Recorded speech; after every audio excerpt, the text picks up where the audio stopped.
the bus stop, swerving into what's hot. Coming live, Shady Sports, yeah, we got it on live. Sports and music, yeah, let's get into it. Do it like no other, do it. Blueprint for consuming the team that's never losing.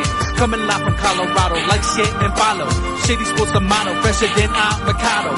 Play by play and ball for ball, we coming to you from afar. Day to day and call for call, we talk about it all. Yeah, this the bus stop, talking sports and hip hop. Jump on the bandwagon, cause we talking what's hot. 8303, Denver, what's happening? We got sports action, come take a ride with us. If you DJ and a rapping, no capping, stay on LinkedIn, bringing sports and rap news, stats news, and talking Denver Zuzu.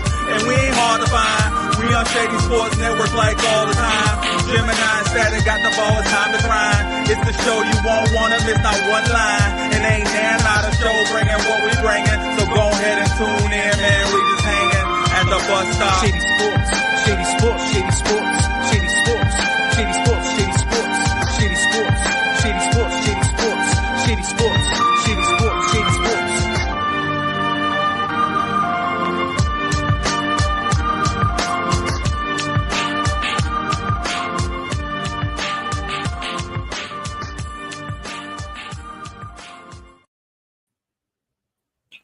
Shady Sports, Shady Sports, Shady Sports. What's going on, everybody? It is Saturday morning, so you know what that means. It's another edition of the Bus Stop. I know we've been gone. I was gone last week. We had the Thanksgiving holiday. Happy Thanksgiving to all you guys out there. But we're back. We're back, so we're coming to get it. Today, I'm here with Reem. It's just going to be me and Reem today, but it's okay. We're going to hold it down and do what we do best, and that's talk sports, music, and whatever else we feel like. What's up, Reem? What's good with him? Happy to be here as usual. Yes, sir. Yes, sir. Likewise, happy to be here. Happy Saturday morning. So we got some good stuff for you guys. Like I said, we're gone for a holiday weekend, and we had like 20 games on Thanksgiving Day and like 10 on Sunday. So there's a lot of games to talk about from last week too. A lot of stuff to talk about. So we'll probably look back, but really we're going to look forward and see who's the pretenders and the contenders as we move into week 14 or move through week 14, almost ready to end the season, about 3 weeks away. So we want to look at Shedeur Sanders and talk about, is he the quarterback of the future over there for the Browns? Myles Garrett having a historic season, on pace, I think they're saying, to get 25 sacks, so that's really crazy. Talk about the Broncos, if they're playing down to their opponents, and look at the pretenders and the contenders, the Lions, the Eagles, the Dolphins, the Texans, the 49ers. What's up? I don't know why the Dolphins got in there. I let ChatGPT put the list together. But anyway, like the Dolphins are definitely some pretenders. I don't know why they're even close to the list. But these other teams, we're seeing teams starting to heat up, like the 49ers and the Texans, and we're seeing other teams starting to maybe, flame out or whatever it may be, like the Colts and, the Eagles. So we'll see what's going on with that and look at the NFL. Then after that, we'll do a deep dive. I want to talk about running backs, man. We got some good talk. I know, Reem, you'd mentioned Jahmyr Gibbs. So we'll talk about and go over who we think are the best running backs this season, at least in the NFL. Got quite a few candidates. After that, we'll be looking at the NBA.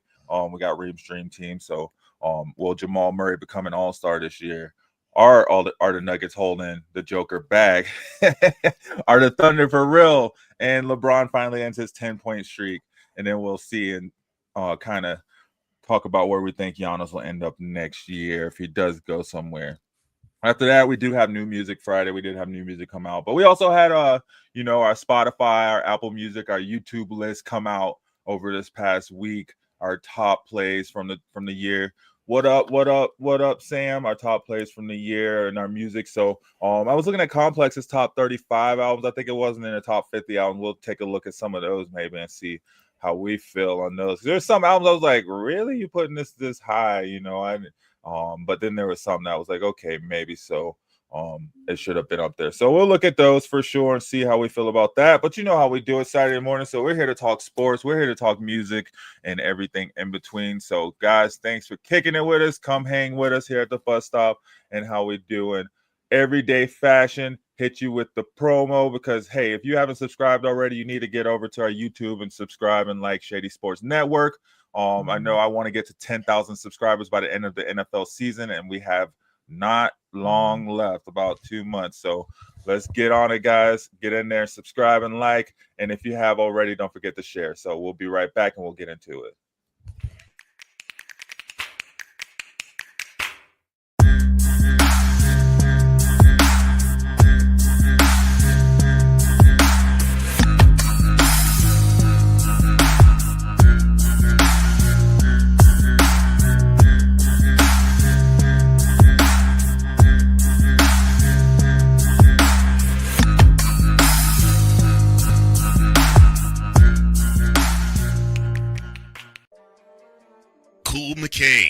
You thought you wanted Gunther against Chad Gable, but you didn't. And I'm going to tell you why. Chad Gable would take everything that Gunther's done and bury it. The Playmaker. It was on site. AJ Styles walked out there, seen LA like, oh, okay, then we LA Knight hopped out the car, let's go. Break down everything in TNA, AEW, and all of the WWE programming. Join these two kings, monarchs of wrestling, live every Monday at 6:30 p.m. Eastern, 5:30 p.m. Central on the Play Caller Sports Talk YouTube channel.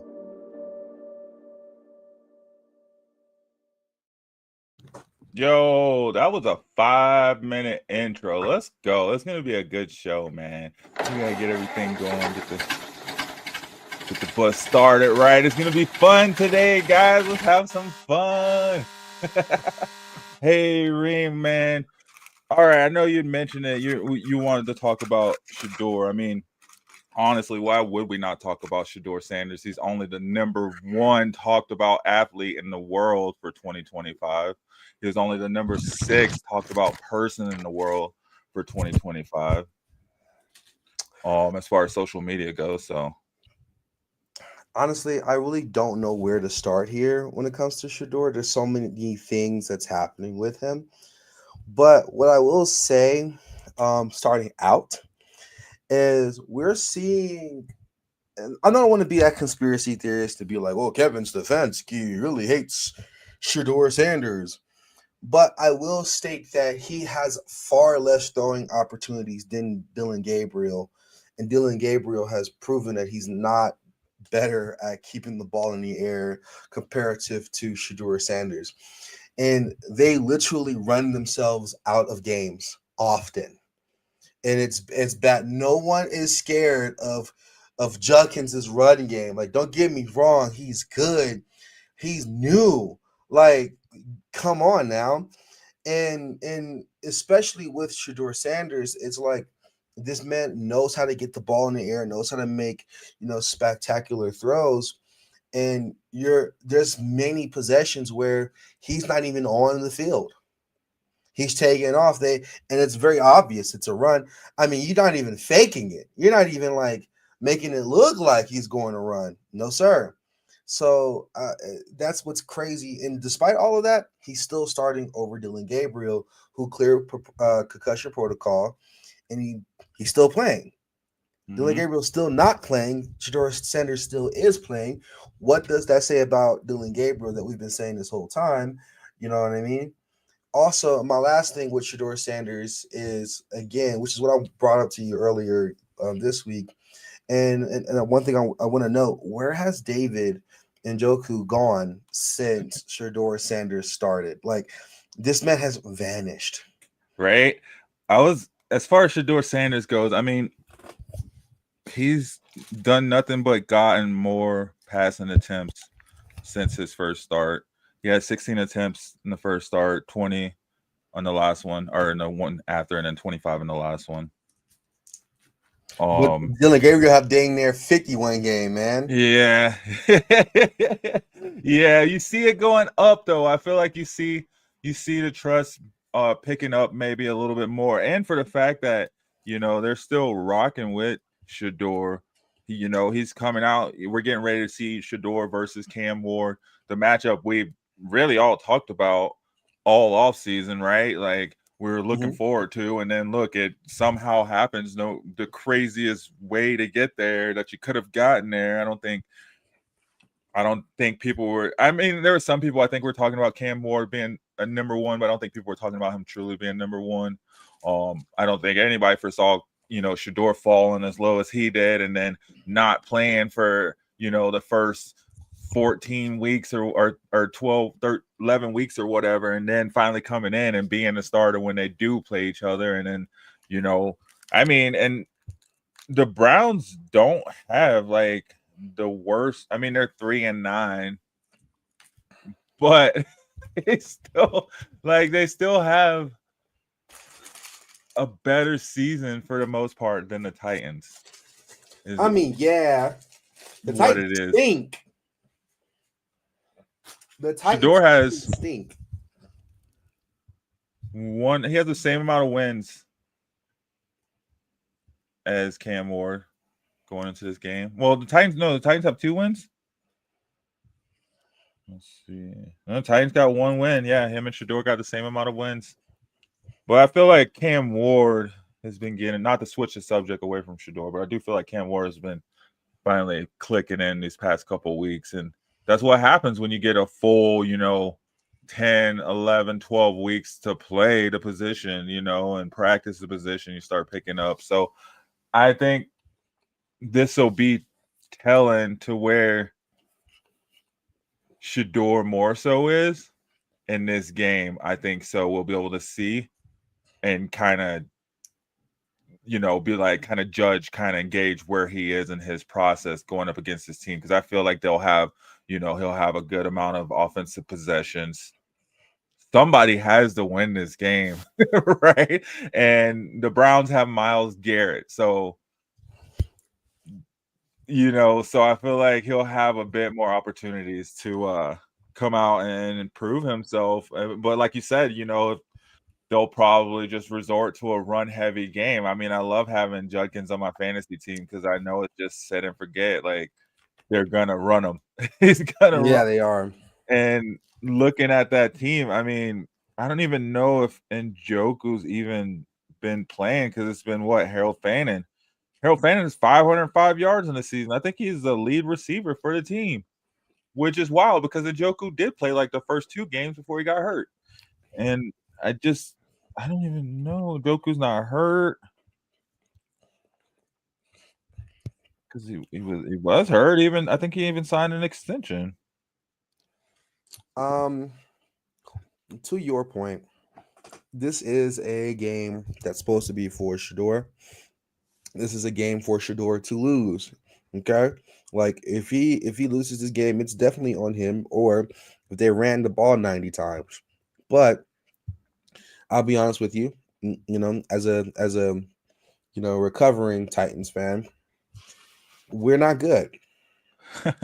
We're not good. We go through this every week especially on the bus stop, especially how not good we are. And that's no reflection of Cam Ward in any way, in my opinion. I don't think Cam Ward's bad at all, but like again, he's throwing to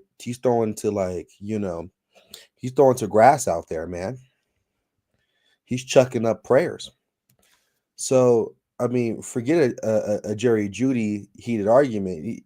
Cam Ward is throwing to Jesus and his disciples. So again, this is a game for Shedeur to win. And no, they don't have Myles Garrett, and I wouldn't be surprised if Myles Garrett drops another 3 to 5 sacks this game. Because who on the Titans is going to stop Myles Garrett? I'll wait. Right.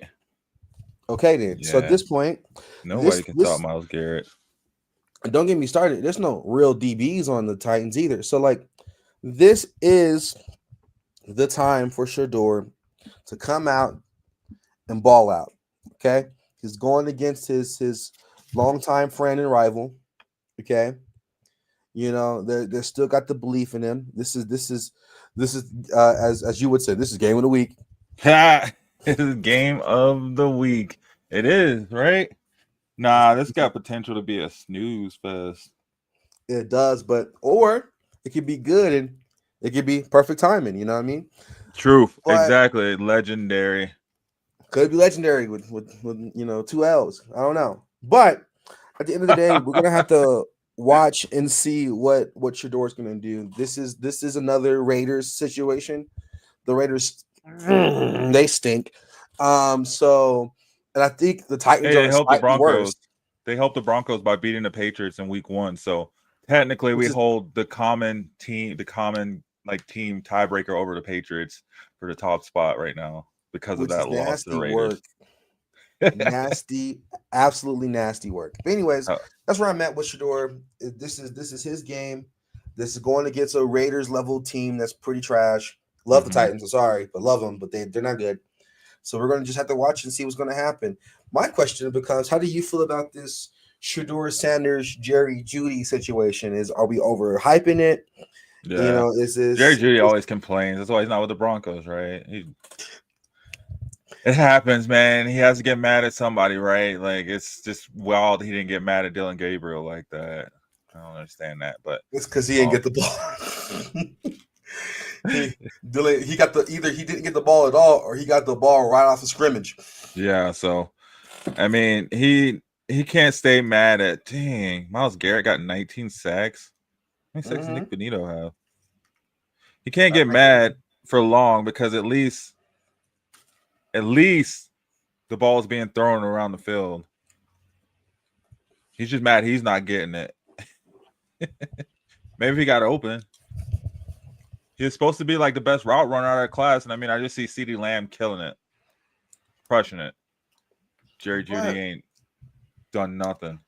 He hasn't been as explosive this season in general. Like, we haven't really seen a crazy Judy play. We've seen the other two receivers do well. Well, he want that Jameis Winston treatment where he just get it thrown to him, 800 times a game. But he's not Justin Jefferson or Jamar Chase. He's not even JSN. He's not even Puka Nacua. Like, he's not even, like, when it comes to just overall volume, you have a better, chance of getting some production throwing it to Travis Hunter. Yeah, right, I mean, get out of here, man. Jerry Judy has just not been it. Period. Right? Let's see his stats. So it is kind of like I don't think Shedeur's worried about that. No. I mean, it is his first time dealing with maybe controversy from a receiver. You know what I mean? That because he's so used to, he had Travis Hunter, he's known forever, and then pretty much at Colorado, everybody was just about it because they were winning or they had great culture, right? They had Lil Wayne coming in and it was a fun time. So there wasn't a whole lot going on, but let's see. Yeah. Jerry Judy for this season, he's on pace to get, he has 421 yards. That's why he's mad. Harold Fanning got 500 yards. That's not hot. Yeah. That's not hot. Yeah. Cortland Sutton has 700 yards. He probably should have stayed with the Broncos. Yeah. He wanted to be number one, big dog. He wanted to have that number one next to his name. Like, who cares? Like, you just go out and play. No, Jerry Judy, bro. Don't do that to yourself. I'm not even a Browns fan, bro. Bro, get out of here, bro. Yeah. And they got so many receivers on the Browns team, honestly, that's just as good as Judy. They do. That is like the same, honestly, like for the most part, like the same player as Judy. Facts. I don't think Judy's any better than Cedric Tillman. I mean, Isaiah Bond's just a rookie, but still, like, he knows where to be. He knows where to be. Exactly. Like, Jerry Judy is like, he's supposed to be known for his route running, and he just doesn't do that. No, he doesn't. Right? He's no Amon-Ra, I tell you that. Not at all. He is the 58th ranked receiver. 58? From 32 teams. That's wild. I mean, he blamed it on the quarterbacks. They did go through 3 different quarterbacks. Well, 2.5 because Dylan Gabriel couldn't see over. Still, anything. But Joe Flacco immediately looked better. Immediately looked better in Cincinnati, right? And he had that's wild. Well, Jerry Judy's no Jamar Chase. he's not even what's the other guy? He's not even T. Higgins. Oh man. All right, let's see what else we got. So Myles Garrett, 19 sacks. Nick Benito has 10.5. That is wild work. I remember they were talking about what's the sack record? I think it's 22.5 or 23, something like that. Bro, he still got like 2 games left. My thing is, let's be real. I love Flash. Wonderful player. And I'm not gonna lie, throughout the years, I've seen the free Flash posts, because the Browns have been He wanted the money, man. Like he does. He did. He got it. Do we care? Just break the records. Yeah, just take the money and break the records, right? Like, I guess if that's how it has to be for him, like he can either get the money and the records or get the wins. He might as well get the money, right?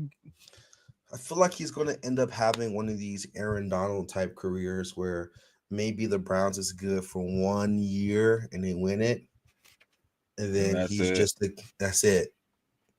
The Browns will never be good for 1 year and win it, so he won't have one of those. He hasn't had one yet. This is the season for him to have it, having a historic run. You got a defensive line this dominant, not even a defensive line. You have one player this dominating on defense. I think to have Myles Garrett have 5 sacks in one game and to lose, oh man, that had me hot, bro. I think the Browns are going to lose today or tomorrow. I feel like I have the Browns winning this game. I got them losing, man. They got to get that number 1 spot. I don't know. Have you seen the Titans? Have you seen the Browns? I mean, we had 3 different quarterbacks. Don't they still got 3 wins? Then they got what? Don't they got 3 wins? 1 win per quarterback? 1 win per quarterback.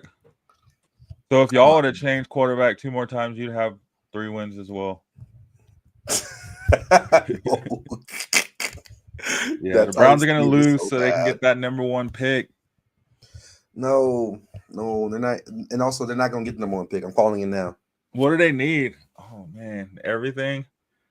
Yeah. Should they try to build their defense or try to build their offense? I mean, if they got Myles Garrett long term, no. Who would they even get on defense? A DB? That's what I was thinking. At that point, I'd rather you make some trades. Get a DB. Yeah, well, I mean, developing a DB right now is not a good idea. Well, maybe get one you don't have to develop. That's fair. Right? I say they should, no BS, they should trade Jerry Jeudy. Maybe go for something else. You know what I mean? Because they already got a running back that's solid. Yeah. I think Isaiah Bond's great. If they get another. Nobody wants Jeudy, though. Nobody does want Jeudy. Nobody wants Jeudy. That's the problem. They can't trade him. But nobody wants Jeudy. Yeah. But they do need to work on that offensive line. They need some blockers for sure. Yeah. They need to give them some more time. They need to figure out what they're doing at quarterback first, I think, and then they can build around it. I agree. All right, so Broncos. If you wanted to know if the Broncos played down to their opponents. They do this all the time. It's like it's like a drug. Like they know. Yeah, it's like an adrenaline rush to have to come back for them. They're like, it's all right. We'll just keep it close. And then start playing. What? It's annoying. But, I mean, it's good for postseason football, though.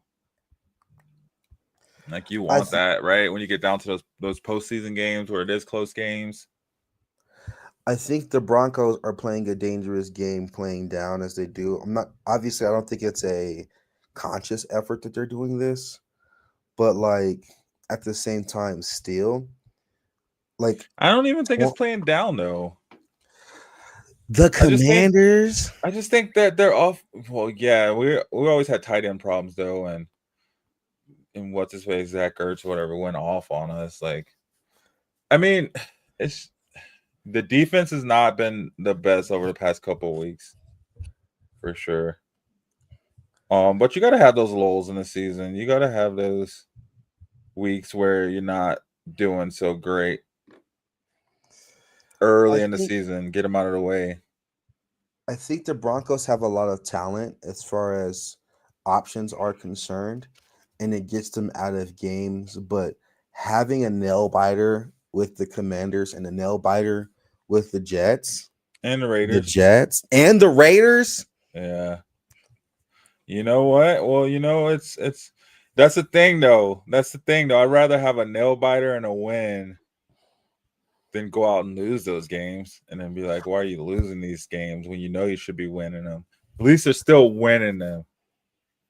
I don't know.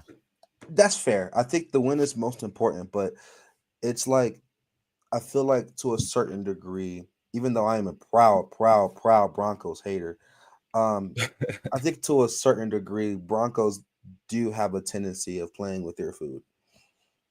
Yeah. Well, you can't go out and blow everybody out. But the Raiders, you could blow the Raiders out. Huh? They are an NFL team. They get paid just like everyone else.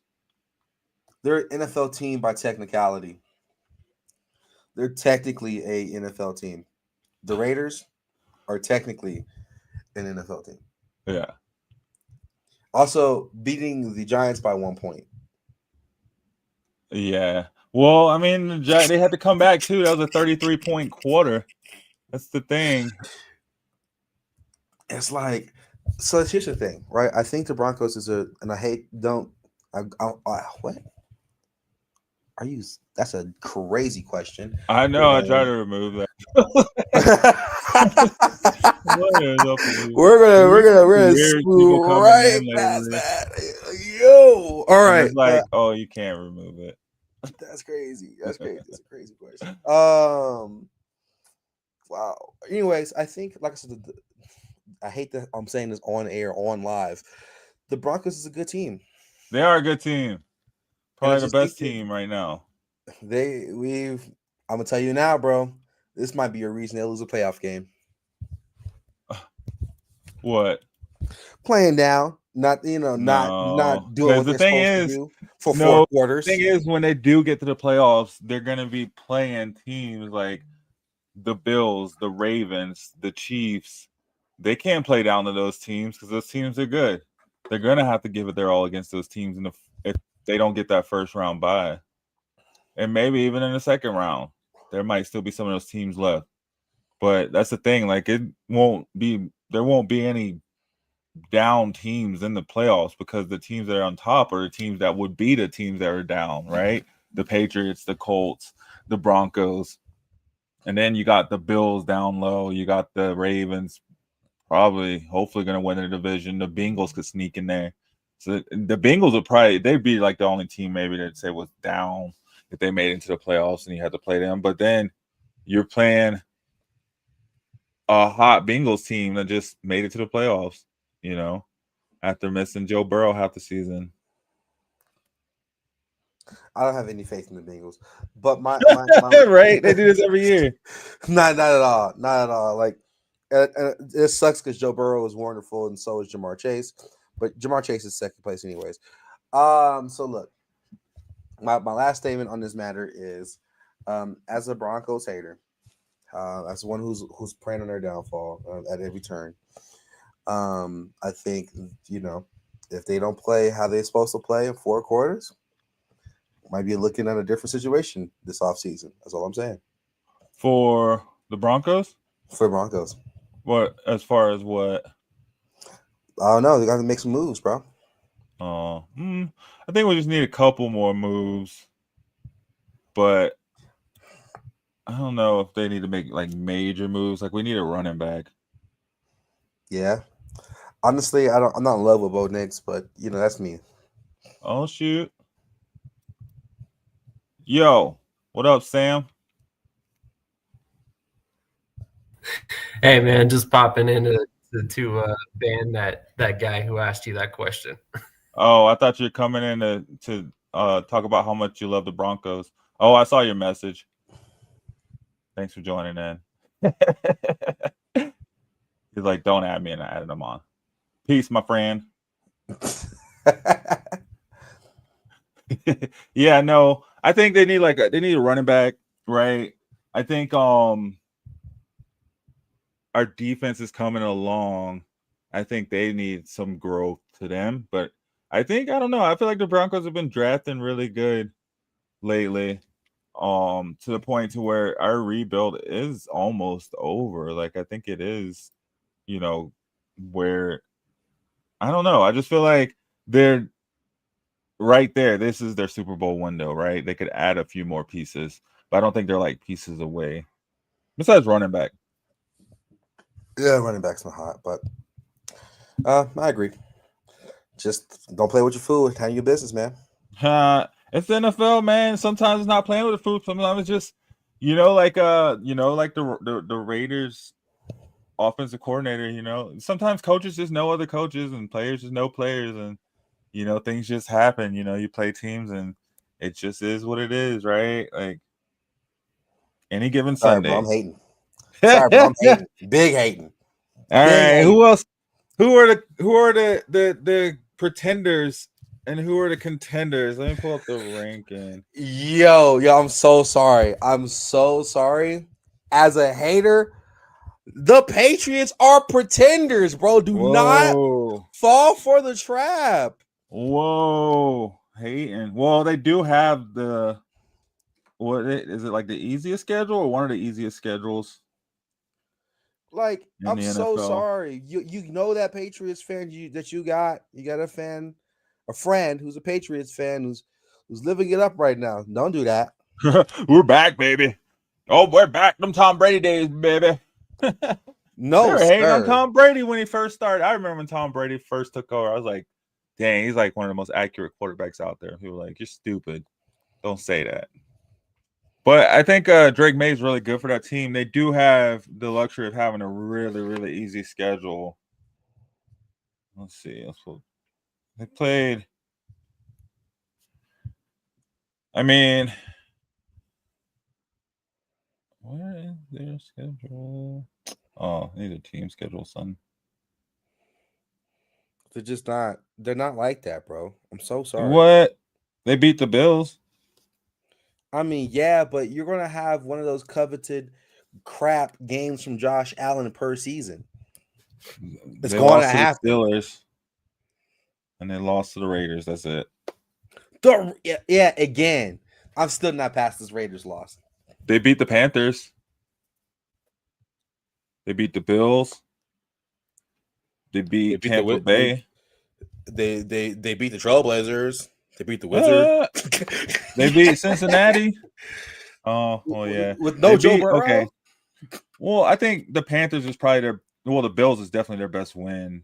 I think the Panthers is their second best win. Beating the Panthers is like an NBA team beating the Hornets. Good for you. Good for you. Blew out Miami. No, they didn't. Again, they almost lost. Miami. What are we talking about? And their losses were only by a touchdown. Drake May hasn't had a game where he's thrown less than 200 yards, 250 yards, or 200 yards. That's good for Drake. Can't say that about other quarterbacks around the league. Shout out to Drizzy. They're still pretenders. All right. They're pretenders, and I'm sorry. This is going to get me some heat. The Bears are pretenders, bro. Oh, we'll find out. Don't they play the Lions? Who do the Bears play this weekend? I think we'll find out about the Bears sooner than later. But I think the Bears have been rolling too. They have the luxury of a fairly easy schedule as well too. They're sitting atop the conference is 9-3 at 9-3. Mm-hmm. Their schedule, they lost to Baltimore, Detroit, and the Vikings. Don't believe the propaganda, bro. They beat the Eagles. Remember? Yeah, I do. I do remember. But here's the thing. I don't like they're pretenders, bro. I'm not going to the Bears shuffle for this team. Okay. I'm not doing that. I'm sorry. Those are my two hottest takes. They're pretenders. They beat the Commanders by 1 point. Caleb Williams got that get back. That redemption. The Washington football team? The Washington Commanders. They're called the Commanders in Washington. And they did not command that game. No.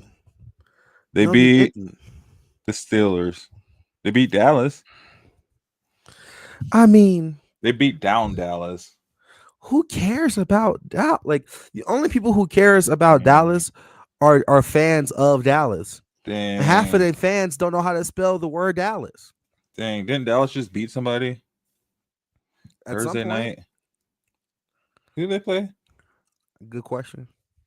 I don't be paying attention to the Dallas Cowboys. Oh no, they lost That's to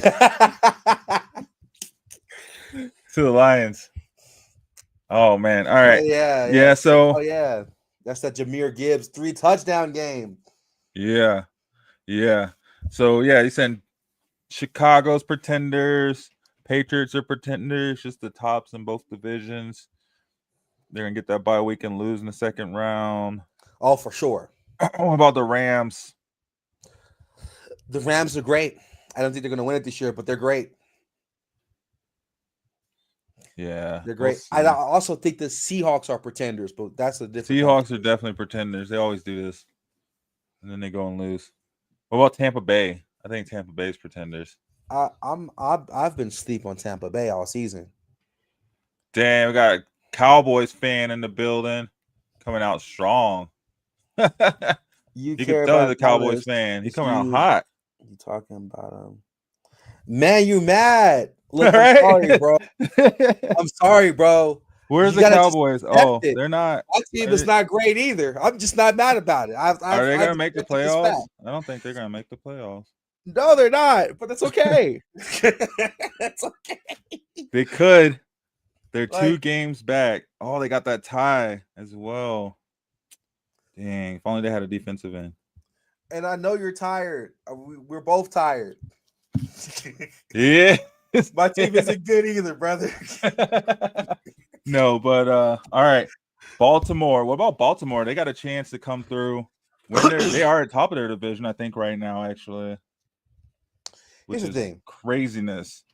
They started 1-5. Yeah. I'm disappointed in Baltimore. Now, mind you, of course, Lamar got injured. Yeah. But like this team coming into the season was supposed to be like the team to me. Like that Jair Well, they're Alexander looking like signing. it now, right? Eh, Oh, they lost their last game. yeah, they did. I think they have a chance to make a strong push. I think if there is a team that isn't crazily on top that could win it all, it is the Ravens. And I honestly think the Ravens' biggest enemy is the Ravens. Much of their matchups, they have all the tools to win. It's just a matter of putting it together. Mm-hmm. What about the AFC South? Probably sending 3 teams to the playoffs. FC South. The Colts, the Jags, the Texans. Somebody has to win that division. Right now, the Jags are on top of the division. The Jags are heavy pretenders. What are we talking about? Pretenders? Super. Contenders? So the Jags are Pretenders. contenders? Don't do that. Don't do that. Duval, don't do that. So you're saying the Colts are going to win that division? Duval. Likely. And they're also pretenders. That's all pretending. What? Yeah. That right there, that's the theater club right there. Right? Yeah. We thought the Texans, I think their best shot was probably last season. And they really didn't. They just, they didn't do a whole lot with that. Or the season before, sorry. CJ Stroud's first season. But even last season, they made it to the same place. Second round loss. Yeah. Facts. And then Jags, I mean, gosh, they're just doing a lot with nothing right now. I don't know. It takes some heroic feats for them to even go anywhere. The Colts, Danny Dimes, that'd be something. Danny Dimes makes the playoffs. All I'm saying is this. If the Broncos match up with any of these teams, you're going to be happy. Well, they won't, though, because these are the top teams. The So Colts? they could probably, Or yeah, they could probably match up with the Colts. The Jags? The Texans. The Texans. Depending on who wins that division, they'll probably because they'll match up with whoever's last. Well, depending on where they fall out too. So we have to see where they end up the season as well too. I'm not gonna lie, I'd be chipper. I'd be ecstatic if I had to match up against the Texans. Right, but they'll probably match up against like Kansas City or Yes. Cincinnati.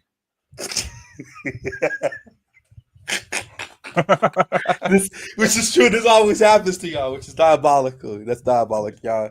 Yeah. I get the corn fed New England will matchup. New England will get the Texans. and the Colts will get like somebody easy and get like, I don't know. That's They'll funny. play themselves. They'll get the Chargers. Yeah, so that's so funny. We just gotta get that first round bye, I think, at this point, and let the other teams beat themselves up. So whoever comes into the second round, at least they'll be beat up. That's fair. Right? That's super fair. How do we feel about these running backs? I think Jahmyr Gibbs is a sleeper dark horse pick. Sleeper. Everybody knows about Jahmyr Gibbs. He led the league in scoring touchdowns last year. I'm saying for offensive player of the year, so I'm saying. Oh, he better be in the running. Oh, let's see. Literally, he's in the running. I think he's leading in yards and touchdowns again. Well, at least touchdowns. Leading touchdowns this season. This man's just doing it big, bro.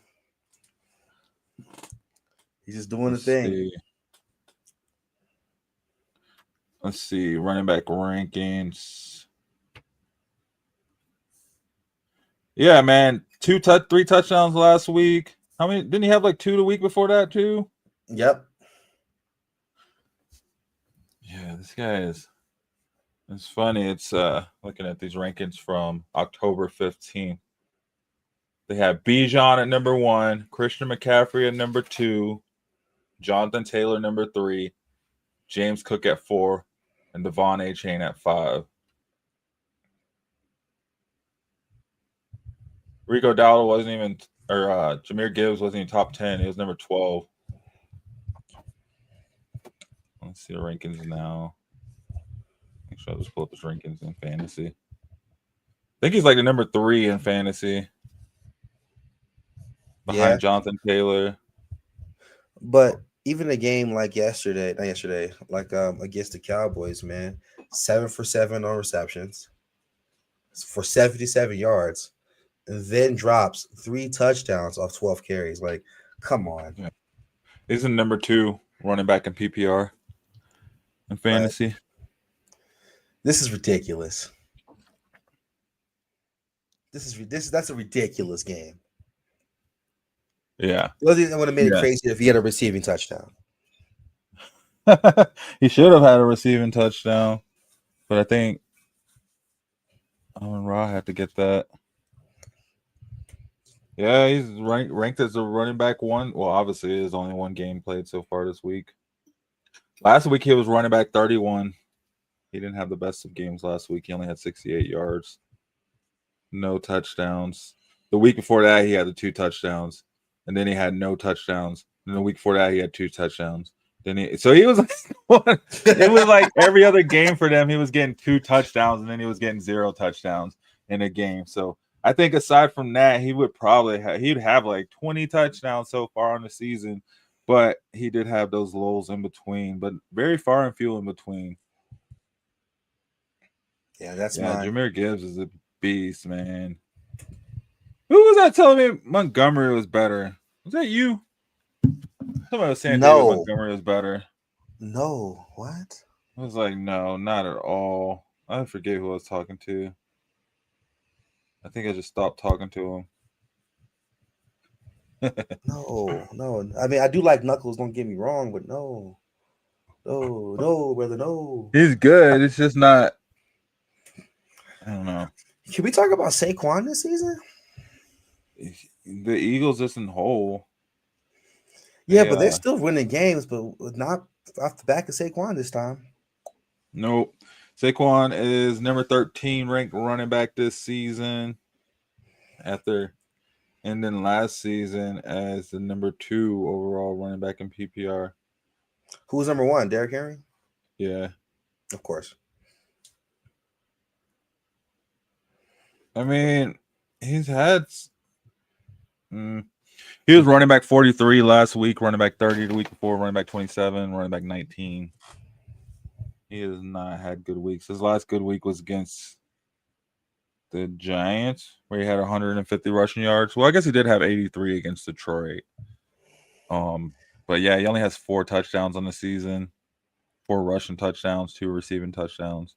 Hasn't really done much as far as running backs go, right? Compared to his last season, where he was talked about being an MVP candidate. Facts. Is unfinished. Are you is he an Eagles fan? Oh, clearly. Is that an Eagle? Yeah. Yeah, that's Jalen Hurts. Our OC sucks. I feel bad for our line. Who's the OC over there? Not Kellen Moore no more. Was Kellen Moore really that good? I agree the OC has not been doing hot. And I also agree that Saquon does need to run up the middle of the ring once in a while. But I think why his statement is so extremely factual to me is like the amount of tools the Eagles have to not be sitting at like 11-1 is crazy. Dang, somebody vandalized Kevin Patullo's home a couple days ago. The OC for the Eagles. Dang, Eagles fans are rough, man. You guys, I don't know if I could live in Philly. You guys are rough and rugged.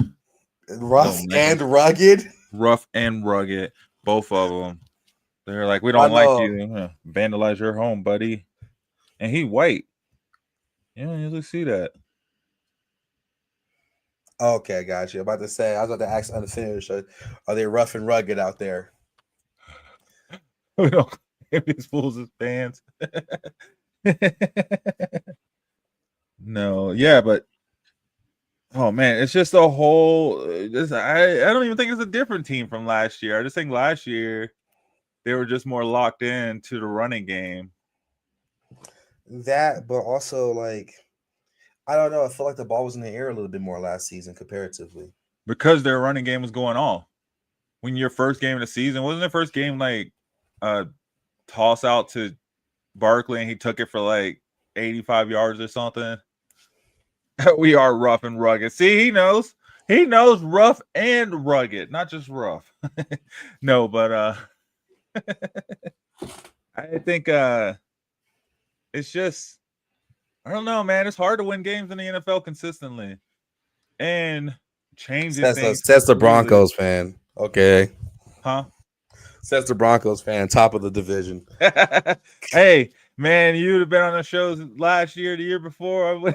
There's some shows I didn't even want to come on because the Broncos are, so everything rotates and everything changes, and it seems like it could be the exact same team and just a completely different vibe, which it is, right? They have a completely different new OC. Like that probably wants to bring his visions, and he has to change wording on everything, right? Because you don't want, when you play the Saints, you don't want them thinking what you're doing, or I don't know, but right, they had to change it up there, and their offensive. They probably didn't change it up a whole lot, but there was definitely changes to it. He definitely put like his wrinkles into it and added his plays into it and his terminology. So I mean, that could be throwing stuff off. Jalen Hurts is more like a running back too. Instead of a quarterback. In my eyes, he's a good quarterback, but it's just hard. You got so many Chiefs on that Eagles team. Like you can't have that many top dogs and not be able to distribute it properly amongst all of them. Here's the thing, okay? I'm not gonna allow any Jalen Hurts slander here. Okay? I'm simply not. Secondly, okay, I'm not gonna be okay. Hurts has a new OC every few years. Yeah. That thing it changes a lot. It doesn't seem like it, may not seem like it, but I mean, heck, even at our jobs, you get new people coming in, they made new things differently too, right? Things just change slightly. Well, also, again, I'm not letting you escape this running back statement. Jalen Hurts. There will be no Jalen Hurts slander. Okay, but I'm also not like a Jalen Hurts purist, like he's better than Lamar Jackson. No, he's not. But he's a pretty accurate quarterback. Hey, he is a Super Bowl MVP. Lamar Jackson can't say that. Lamar Jackson can't say that, but he also can say he's a many-time regular. Anyways, we're gonna move on. I think Jalen Hurts can get the ball in the air, but to unfinish this point, having an offensive coordinator that does not agree with the play style of the team initially can create this dissonance that causes them to not perform at the level that they're used to performing at. And honestly, I'm going to be real with you. I don't even know why we even changed that, why they even changed that. It wasn't broken. Why would you fix it? That was fixing it, right? Last year was them fixing it and getting to the Super Bowl. But like right now, I don't know why we're making changes to the schemes because it's not the same. It's a new coach. The schemes were working before. Why are we changing it now? Kellen Moore took those schemes with them. So it's just like, I would be watching film, figuring out how can we either do it to a similar degree, but still at a similar level. But we're playing an entirely different brand of ball right now for the Eagles. And it's not hot. It doesn't look sexy. It's not the right. Who was their OC the year before? Kellen Moore, because he was just there for a year, right? They had who was their OC before when they had DeAndre Swift and they couldn't run for nothing. They didn't want to run. Yeah. So are the Eagles pretenders or contenders? I think they're contenders. Personally, you're just saying that because you're getting punked out by this Eagles fan right here. No, I think the Eagles just have too many weapons, bro. They do. That's what I've been saying. When you have too many weapons, and I just think Kevin Pollock or whatever his name is, he doesn't know how to use all of them, right? You see 1 week you got A.J. Brown going off for 143 yards. The next week you got Devontae Smith running screens for 110 yards, right? The next week you got Jalen Hurts doing 14 tush pushes that don't even none of them work. 14 tush pushes is crazy. Yeah, and then Saquon just can't. I don't know. It's like he just can't, they're not getting him in a rhythm or something. That rhythm's not there, and that's the craziest thing because it felt like last year with their Super Bowl run, it felt like it was like, oh, Jalen Hurts is almost running too much, right? And you still had Saquon at the tops of the league. Like, that's what you need. That's what you need. You need to instill this fear into teams to where they don't know what you're doing. When you have these options, you got to take advantage of these options and make sure that you mix it up. And now I think they're just like, I don't know, it's just something they're trying to get too cute, or he's trying to highlight Jalen Hurts and make it, make him seem more like a pocket passer or something, but it's just not clicking at all for them. Like, they're losing the teams they shouldn't lose to. They're out there losing to the Cowboys. What's up with that? Like, they're losing to the Bears. What's up with that? Like, games that they would not have lost, last year. They would not have lost these games. And I mean, granted, for the fact too, they lost defensive players, from defense. They couldn't pay everyone, players are hurt and things change up. But it's just like, I don't know, like, they got their Super Bowl win and that's it. They don't need it again. Yeah, but I just think at this point you can't overlook the Eagles, in my opinion. And the reason why you can't is because I do think there is a intrinsic value winning a chip before it brings to playoff experiences. So I think the Eagles knows what it takes to lock in, to get to the end and get to the trophy at the end. And I think you can't really count them out, in my opinion. Now, do I think they're going to win it? I don't. I'm going to be honest with you. I don't think so, especially how their season is going. However, if they do win it, would I be surprised? Not at all. I think they have a chance, but they're not my choice for favorite. But again, if they win, wouldn't be surprised at all. Yeah.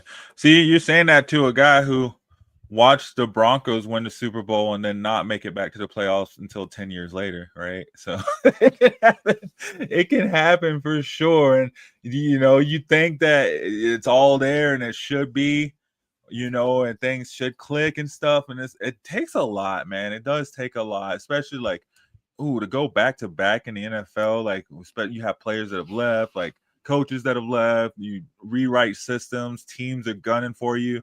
Teams have been sitting there. I guarantee you, Caleb Williams just sitting there watching every game from last year over and over and over again. So he knew exactly what players' tendencies were. So people just have more time to study, and they're professionals. That's all they get paid to do is to study and learn, right? So they just have the time to really learn what your tendencies are and what you do. And I think that's what we're seeing with the Eagles. Like, for all the good that they have, it's like, well, it all really does come down to Jalen Hurts. It funnels through Jalen Hurts. So he literally has to be an all-star every single game this season for them to have any resemblance of what they had last season. And that's hard, man.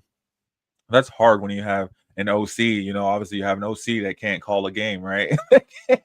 Like, has it wrapped up and can't just do the simple things. Maybe that's it too. Like, they were saying that about Sean Payton and the Broncos too, how they needed to go back to just doing the simple things and just doing the simple things and maybe just getting that right first, and then branching out and trying to do all these, these cute plays and stuff. And maybe that's where the Eagles are. They need to maybe slim down the playbook and just keep it simple and just get back to basics for a second, and then at least finish out the season strong, right? Like, because they can't implode right now. It'd be really bad if they just go on this lose streak right now and then completely miss out on the playoffs, right? We already see the Chiefs potentially doing that. So it'd be hard to see both Super Bowl teams out of the playoffs. Yeah.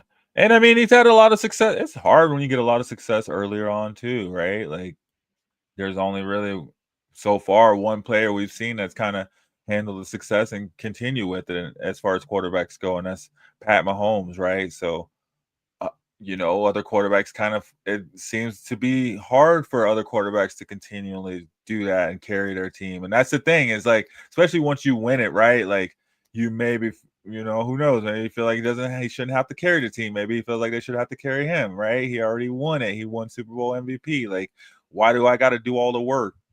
So, but that's what you have to do to be elite. Like, that's why Mahomes was in, 7 seasons in a row in the playoffs, right? And 4 Super Bowls in a row or something like that. I don't even know the stats of him being to the Super Bowl, but you only get there by knowing that you got to go out and you got to carry your team every single play. And I don't know, it just feels like Jalen Hurts does not do that every single play. Well, he's not even allowed to do. He's not afforded the ability to be able to do that every single play. It's kind of like how you were saying earlier about how, like, Shedeur gets taken out of plays, completely. I think Jalen gets taken out of plays completely, not in a sense of handing it off to Saquon, but in a sense of what's going on with this play. Why are we doing an RPO right here?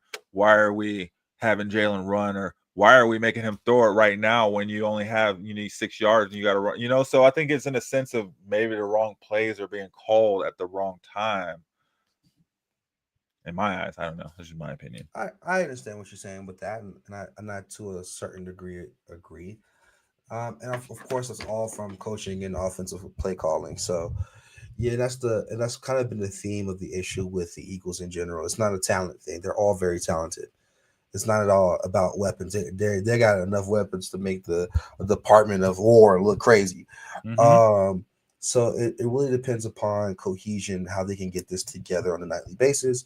So, and just like I told you about Shedeur earlier today, that this is the Browns' game to lose, I think this year, this is the Eagles' championship to lose. So at the end of the day, if they lock in, they'll get it. If they don't, they won't. Very simple.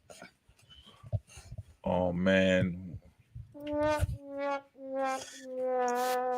was that for? No, it is not the Eagles to lose it this year. I think if anything, over there I guess, yeah, maybe out east it is the Eagles to lose it, quite honestly. Like, that's a jumbled bunch over there.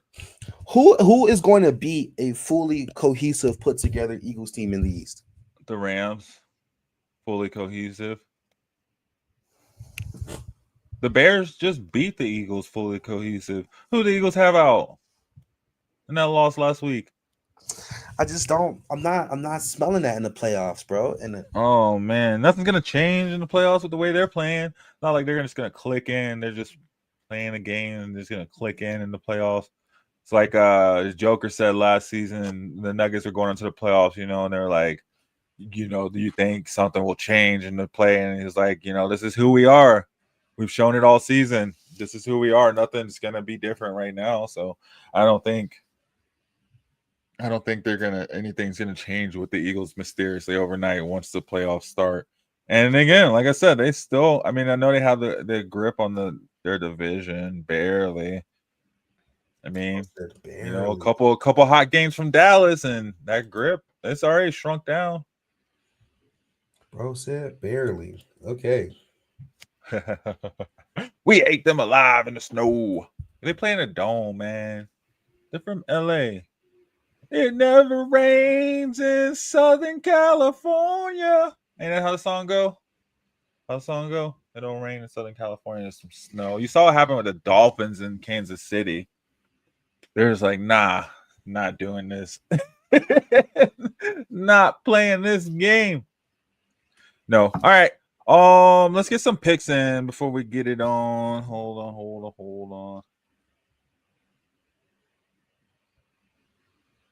on. Week 14 picks.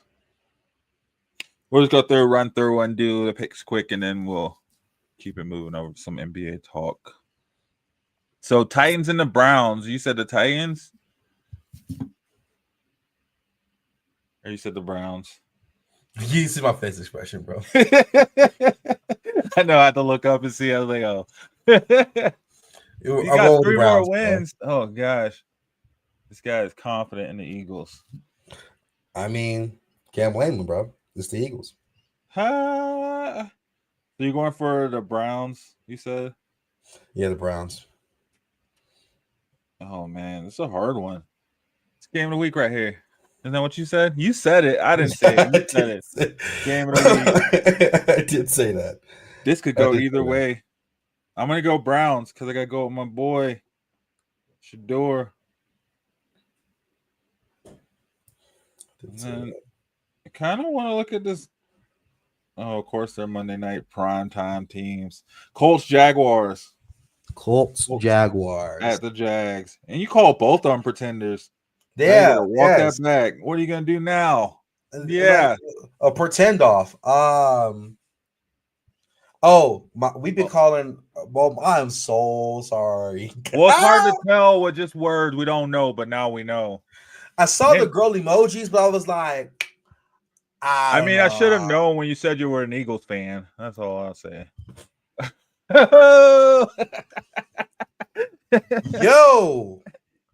Yo, that's crazy. We're gonna move on. All right. Who are you going for? Colts, Jaguars, Jags. Because you just called the Jags pretenders. They are. This is a pretend off. They're pretend off. This is a pretend off. I'm going Jags too. Just for the sake of Broncos keeping hopes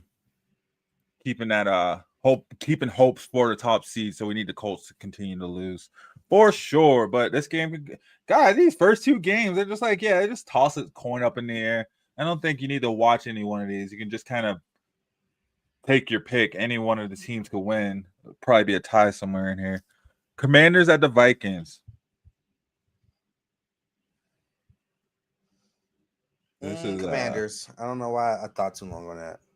Whoa. Commanders? The Vikings are. Oh, Jaden Daniels is playing, huh? I think the so. Vikings are so boo boo, bro.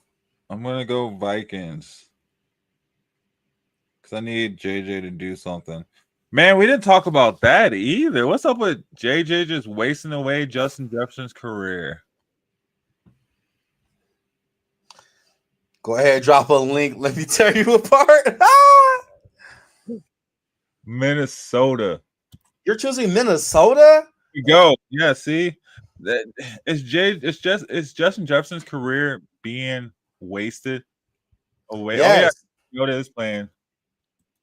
Yeah, Justin Jefferson has I don't even know if he has over 600 yards this season. Yeah, I get what you're saying. I still not choosing Minnesota, bro. Justin Jefferson has he has 800 yards in the season.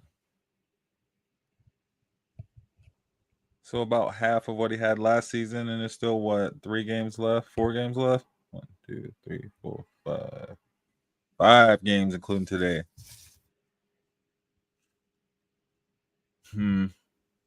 He was wide receiver 102 last week. He had 4 yards receiving. How do you feel about that? For your boy, Jay Jetta. You said, I think the Vikings are at home. You said, didn't you say he was better than Jamar Chase? Yeah, Vikings are at home. Yes, he's better than Jamar Chase. And I'm standing on it. I'm dying on that. Oh, gosh. I feel like Jamar Chase still looked good with Joe Flacco. And what's the other Joe they had? The other quarterback they had? Still saw Jamar. I don't think Jamar Chase had a 4-yard game this season. I don't know about that. I don't know. You call yourself one of the better ones with a 4-yard game. I mean, but who's the quarterback for the Vikings again? No 4-yard games. He had a 30-yard game though. He had a 23-yard game and a 26-yard. All right. I'll give you props. I'll give you props on that. Definitely Minnesota. They're at home. They are at home. So, yeah, Minnesota. I got Minnesota, too. Ooh, Broncos at the Raiders in Las Vegas. Yeah, I'm going Raiders. Guys, of course, you said it too fast. You got to think about that before you say your answer. Yeah, I'm going Raiders. That's a proud Broncos hater. I'm not going to write yours down yet until you let you think. Until I think about it. That's crazy. That's diabolical. All right. What's the score? I got Broncos 33-11. I got the Broncos too. I'm gonna stop being a hater for a second. The Raiders are just so dog water, bro. Like they're gonna have Shedeur next season. They'll be good. Did you know that the Raiders are like this year's Raiders were the last year XFL champions? No, they weren't. They were last year's runner-up in the XFL. The XFL champions would have dogged them. They got a quarterback, bro. What are you talking about? God. Geno Smith getting tackled 10 times. Yeah. Yeah, they got some dogs over there in the XFL. Don't get it twisted. What you got for the score? This is gonna be a close game. Yeah. Watch this. Watch this. It's gonna be something stupid too. It's gonna be like 21, like 20 or 21. You're right though. And it'll be like a clincher all the way up to the last second, and the Broncos kick last second field goal. I'm like, why did you do that? Yeah, I fell asleep last week. I didn't even know they won last week. I won't even lie. I fell asleep. I was out east, and it was too late, man. It's like 10:30, something like that. Like, what's going on, man? You still playing this game? Like, so close. You're playing the Commanders. Like, I was like, all right. I took the L in my head. I was like, all right, we got a loss to the Commanders. It is what it is. Like, I'm going to bed. And then they won by like what, 1 point or something like that. Yeah, it's not hot, bro. It's not hot. Yeah. I want to go 24-21. 24-21. No, wait, that's right, because the Raiders are going to score that high. Let's say the game is going to be 13-11. That's what I should have said. I'm going to say 13-11. I'm going to go 17.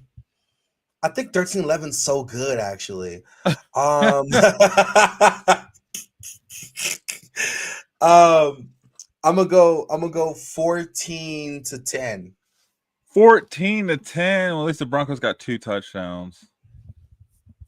14-10. Broncos are gonna be down fourth quarter, last minute touchdown. No. Nix is gonna throw it to some random, not even a normal dude, like some. Nah, it's gonna be like. Well, they just signed Elijah Moore to their practice squad. Elijah Moore catching a touchdown. Moore touchdown. Go ahead and lock that in now. Not Elijah even think about Courtland Sutton. He lobbied to get Courtland Sutton re-signed and don't even look for him. No. Elijah Moore, go ahead and bet on that. Elijah Moore over a 0.5 touchdowns. Bears at the Packers. Packers, bro. The Pack's back, man. Pack's back. Well, that's what you said about Joe Flacco. You said the Flack's back. The Flack is back. The Flack is was the Flack not back? The Flack is not back. Burrow's back now. But the Flack was back during that time. I guess. What's Joe? Oh man, what's Joe Burrow's nickname? Joe Shiesty. Joe Shiesty. My nephew was putting me up on game, man. Out there. I was like, man, I did not realize how old I was. And let me tell you. Yeah, bro, Joe Shiesty, of course. So you going Packers? I'm going Packers back, man. You just don't like the Bears. I don't like the Bears. I'm not gonna lie. I'm not doing a shuffle. Why not? I just All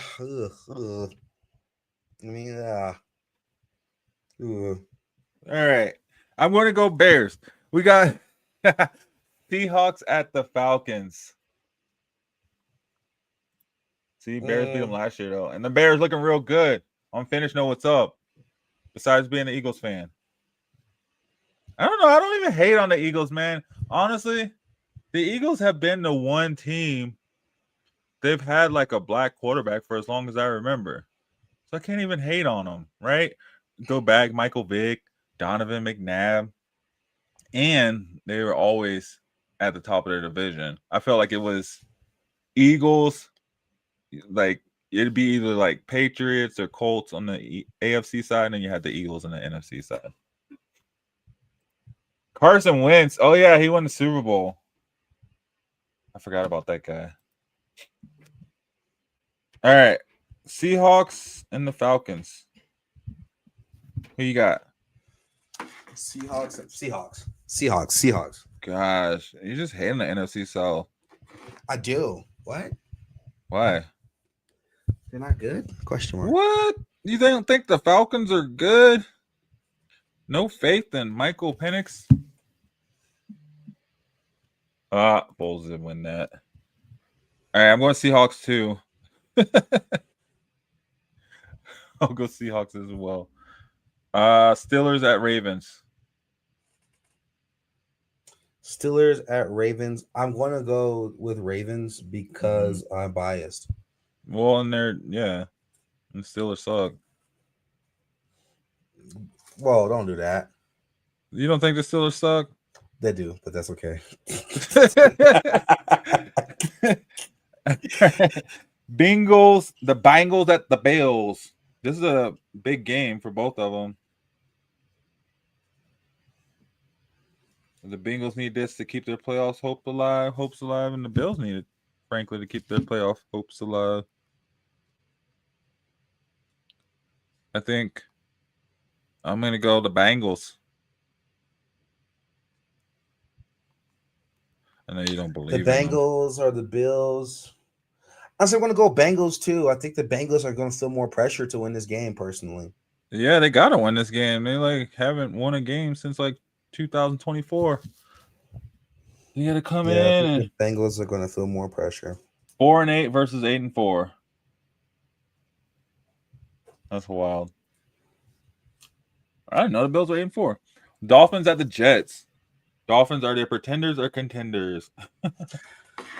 This is game of the week. This is Poop versus Dookie, and I'm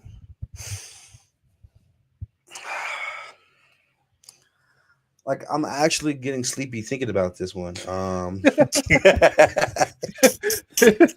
going Dolphins. Yo,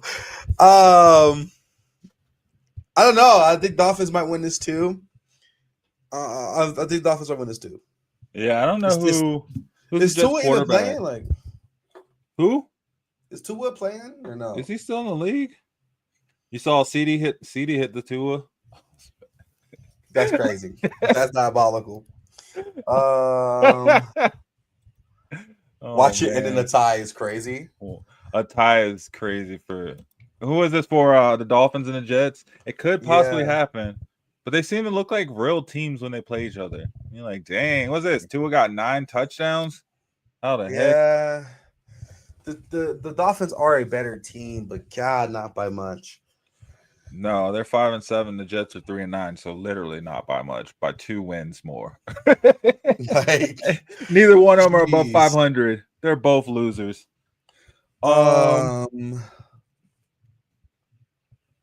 Who's at home? Pick the home team then. The Jets. I ain't picking the Jets. I ain't picking the Jets. I ain't betting on the Jets. I ain't doing that. I am not doing that. If it was on DraftKings, not bet on the Jets and lose my money. Yeah.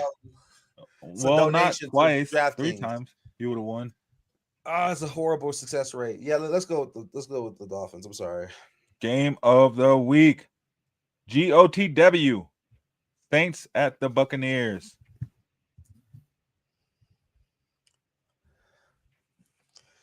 I Bucks, think right? You gotta think about it. I think Miami would beat the Jets on the moon. What'd you say? You said Miami would beat the Jets on the moon?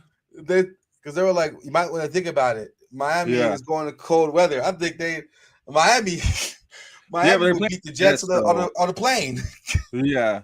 It's the Jets. It's not like they're going to cold weather to play the Bills. They're going to play the Jets. They might as well be going to play. What was that? What was that one kid football? The Little Giants. Yes, bro.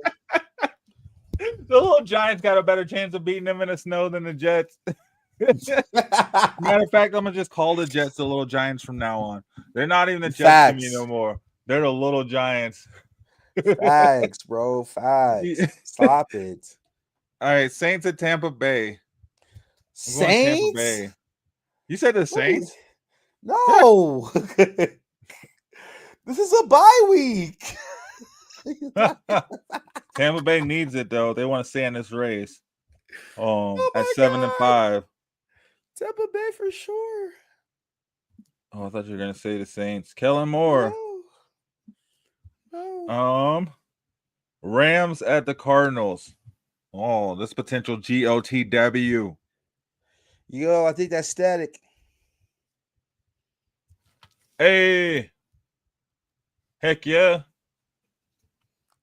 You No still worries. come on talk music. Rams at the Cardinals. Oh, unfinished streak for Rams. Rams, I think unfinished is killing the game right now with this choice. I also is it better than the Minnesota choice? He's certainly better than Minnesota. Choice. Certainly better. We can't agree on everything. Can't agree on everything. Well, I think Marvin Harrison's out this week for the Cardinals. Oh, pack it up. Do they have pack it up? Man, Trey McBride. Oh, he's the number 1 tight end. I'll say he is still beasting it. Beast mode. I woke up in beast mode. So no one has faith in the Cardinals, huh? No. I don't even know if this entire year have I bet on the Cardinals. Maybe once. I think I have once or twice. Where's Kyler Murray gonna go? When they trade for Shedeur next year. To the MLB. XFL. Hey, he could hit up Paxton Lynch. Come play with the Spartans. You know what I'm saying? Like, he's going to be a shortstop for the Red Sox. Hey, just got to play. Keep playing. Never stop believing. Texans at the Chiefs. Game of the week here. Sunday night game of the week. Hopefully the Chiefs lose. You say the Chiefs? Chiefs. No, I got Texans. I do not have Texans. I just need the Chiefs to lose. I don't need them to go on this little win streak right now. This is Patrick Mahomes. Yeah, doing what other quarterbacks that I should not name should be doing. And CJ Stroud has been like inconsistent. Is he even playing? Stroud is not. I don't think he is playing this game. Pack it up. Oh wait, he's playing. Oh, okay. Because I remember he went down with an injury. Yeah, he came back last week for the Colts game. I love Stroud though, but no. What? You don't have faith in Willie Marks? Woody Marks. Nico, my man, Nico. I literally started yawning the moment you said Willie Marks. Nico's my favorite receiver in the league for some reason. He just hasn't. Yeah. He is DeAndre Hopkins 2.0. He catches everything, man. This season it hasn't lived up to it. Yeah. Unfinished. I hope you're hearing this. Unfinished. Huh? I hope Unfinished is hearing this. Why? It's just this blasphemy. Blasphemy for Nico Collins? DeAndre Hopkins 2.0? All right, maybe not DeAndre Hopkins 2.0, maybe more like DeAndre Hopkins 1.5. All right. Let's see. Eagles at the Chargers. Monday night. The Eagles don't like winning against the AFC. I got the Eagles this time, though. Whoa. Only because Unfinished is here. Whoa. Dang, I know. I can't vote against the Eagles when Unfinished is here, bro. I can't. Well, I can't. I don't like picking the Eagles, but I like picking them more than the Chargers. So I'm going Eagles as well. Dang, it's only because Unfinished is here. We got a clean sweep on the Eagles because it would not have happened. No, it wouldn't have happened. No, not at all. Not at all. I don't know about that, but I need them to win. I need the Texans to win. I don't need these AFC West teams to get wins in this week. All right, there we go. We got our picks.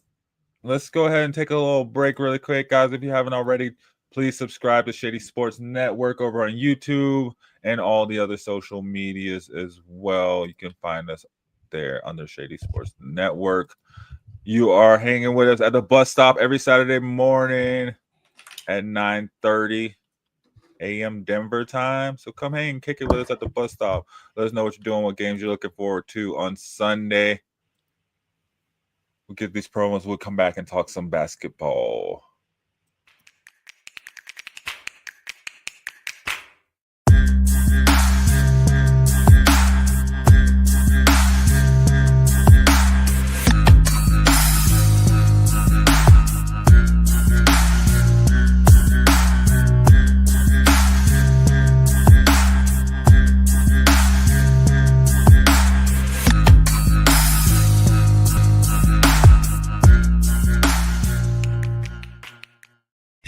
Eagles fan. Join my man Cool McCain and a host of others as they break down every single game, every single week in an objective manner, and also from a fan's perspective as well. Remember, this cast feels just like you. Nobody likes you. And you don't care. Fly, Eagles, fly.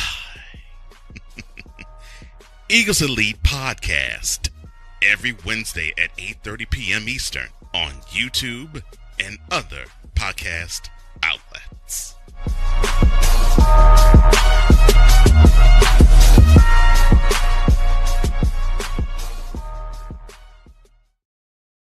See, it's not just me, it's everybody that doesn't like the Eagles. And like Unfinished said, they don't care. That's cool said as well, too. So fly, Eagles, fly. Thanks for joining us, Unfinished. See you. If you come back and join us next weekend, we'll be here same time.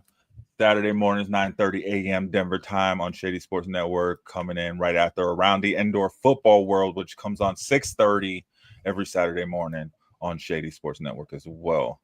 All right, so moving on, we got ZNBA. Okay. Right. And Reem's Dream Team. So I know you had some things you wanted to touch on, Reem. I have a few things I want to touch on. We'll start with the Nuggets because we are starting off Mile High. And two players in NBA history have had 50-point games with shooting higher than a 77% from the field and higher than a 80% from the three. And both of those players played for the Nuggets this season. Hey. So this is crazy. This is diabolical. Was that Aaron But Gordon? It was Aaron Gordon, and the second player was Jamal Murray. Crazy. Not on anyone's bingo cards, I can tell you that for sure.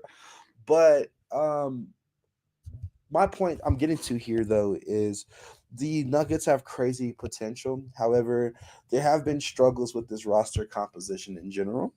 Of course, it's very early in the season, but Cam Johnson has not been the craziest pickup. He's not. He's not. He.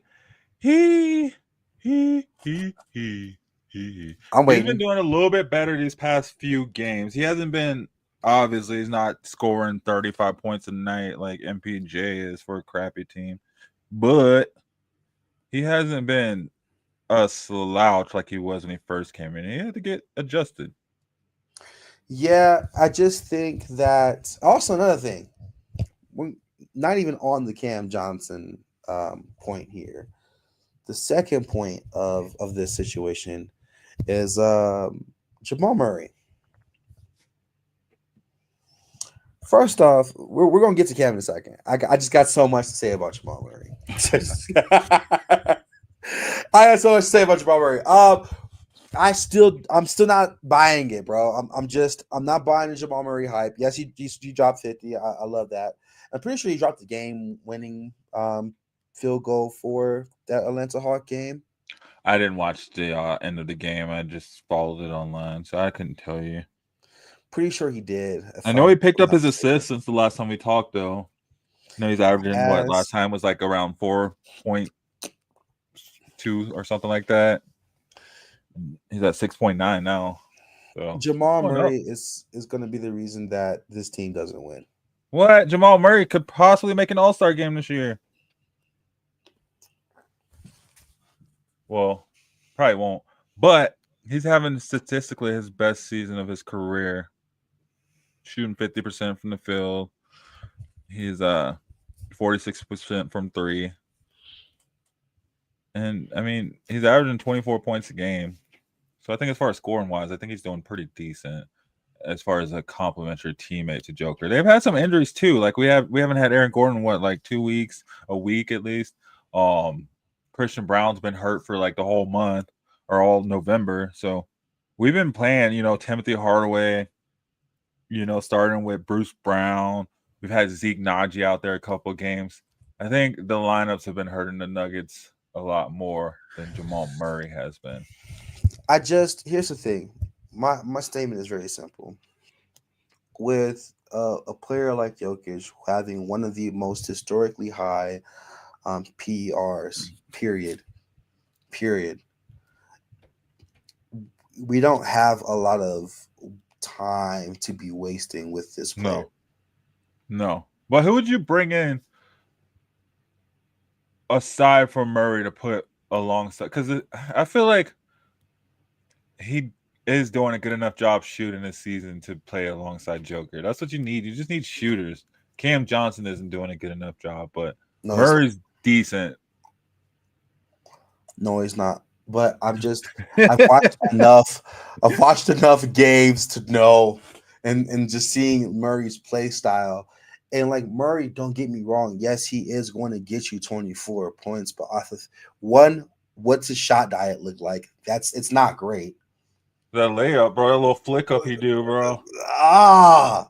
It's not hot, man. You do that one where you go up under the goal and throw it up behind his head. And it's just in order for Jamal Murray to work, Jokic has to be so far away from the paint. And honestly, Jokic is the best player in the paint in this galaxy. Yeah, which is weird because Jamal starts doing a little foot shuffles. When he starts shuffling those feet up and down, oh man, Joker got to back out to the 3-point line so Jamal can take it in for a layup. Yeah, a lot of his shots do come from in close. A ton of them do. But the issue with them coming in close is that he's not the best close to the basket scorer on the roster. And that's why you have games where Jokic goes 1 for 11 from 3, or games where Jokic gets 8 rebounds. It's because he's not in the paint. Why is he not in the paint? It's because Jamal's ass is in the paint.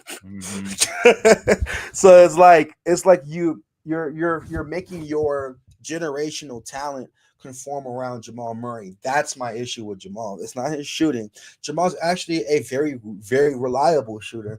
It's just that the way his style of play is, it requires Jokic to have to move and adapt around Jamal, and I have an issue with that because who's the better player? Don't get me wrong, Jokic can adapt around Jamal because Jokic is him.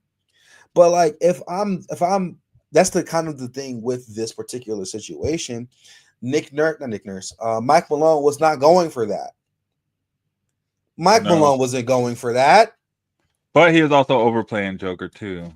That's true, but still, I'm not even necessarily upset with Mike Malone overplaying Joker. Largely because it's the Joker. You do it. So I just don't. I think the way they're playing right now is going to give them some success, but the losses that they lost is ridiculous, and the games that are close are ridiculous. Again, they're like the NBA version of the Broncos, which is funny to me. But they end up playing close, playing down to their competition. Except the difference with the Broncos is the Broncos walk out with the win. Sometimes the Nuggets do not. Well, yeah. Like sometimes, not all the time. The loss to the Kings was ridiculous. The loss to the Warriors was ridiculous. Yeah, we should have won that. Well, Steph Curry got hot. Like, you can't do anything about Steph Curry getting hot and just making it from anywhere. Draymond, I don't think you're hearing me. Draymond Green is 6'6", brother. Yeah, but Steph Curry got hot though. You can't do anything about him making threes. Like everything else was that game was weird. Full court trap him, force them into twos. If they break it, that's fine. Well, Murray can't play defense like that though. So that's the thing too. Like you could full court trap him, but then Murray still has to stick with him even for the trap to work. Like because the other guys still have to look at their players too while they're doing this full court trap. And yeah, that's the thing too. Is it is weird to see the Nuggets get run out of the stadiums and any stadium that or any arena that they're in because of the fact that they do come from Denver and having that altitude is supposed to give the advantage, right? Like it's supposed to give us the advantage and the fitness advantage and to be able to close out games. And that was our thing last year is the Nuggets were like, if you got in a close game, they're going to win it, right? And it just seems to be in this close games this season, they're not finishing like they were. Not at all. And I think another thing that I want to say about the Nuggets specifically is that they have a tied record with the Lakers. Don't get me wrong. You know, I'm a recovering Bron fan. Okay. But I'm gonna keep it a bean with you. This Nuggets team composition wise is better than the Lakers, and it's not even close. Yeah. If we're talking about depth, we're talking about overall roster depth. And come on, right? But I mean, serious? I would love to have Luka playing next to the Joker instead of Jamal Murray. It'd be wouldn't we all? The basketball gods would love that.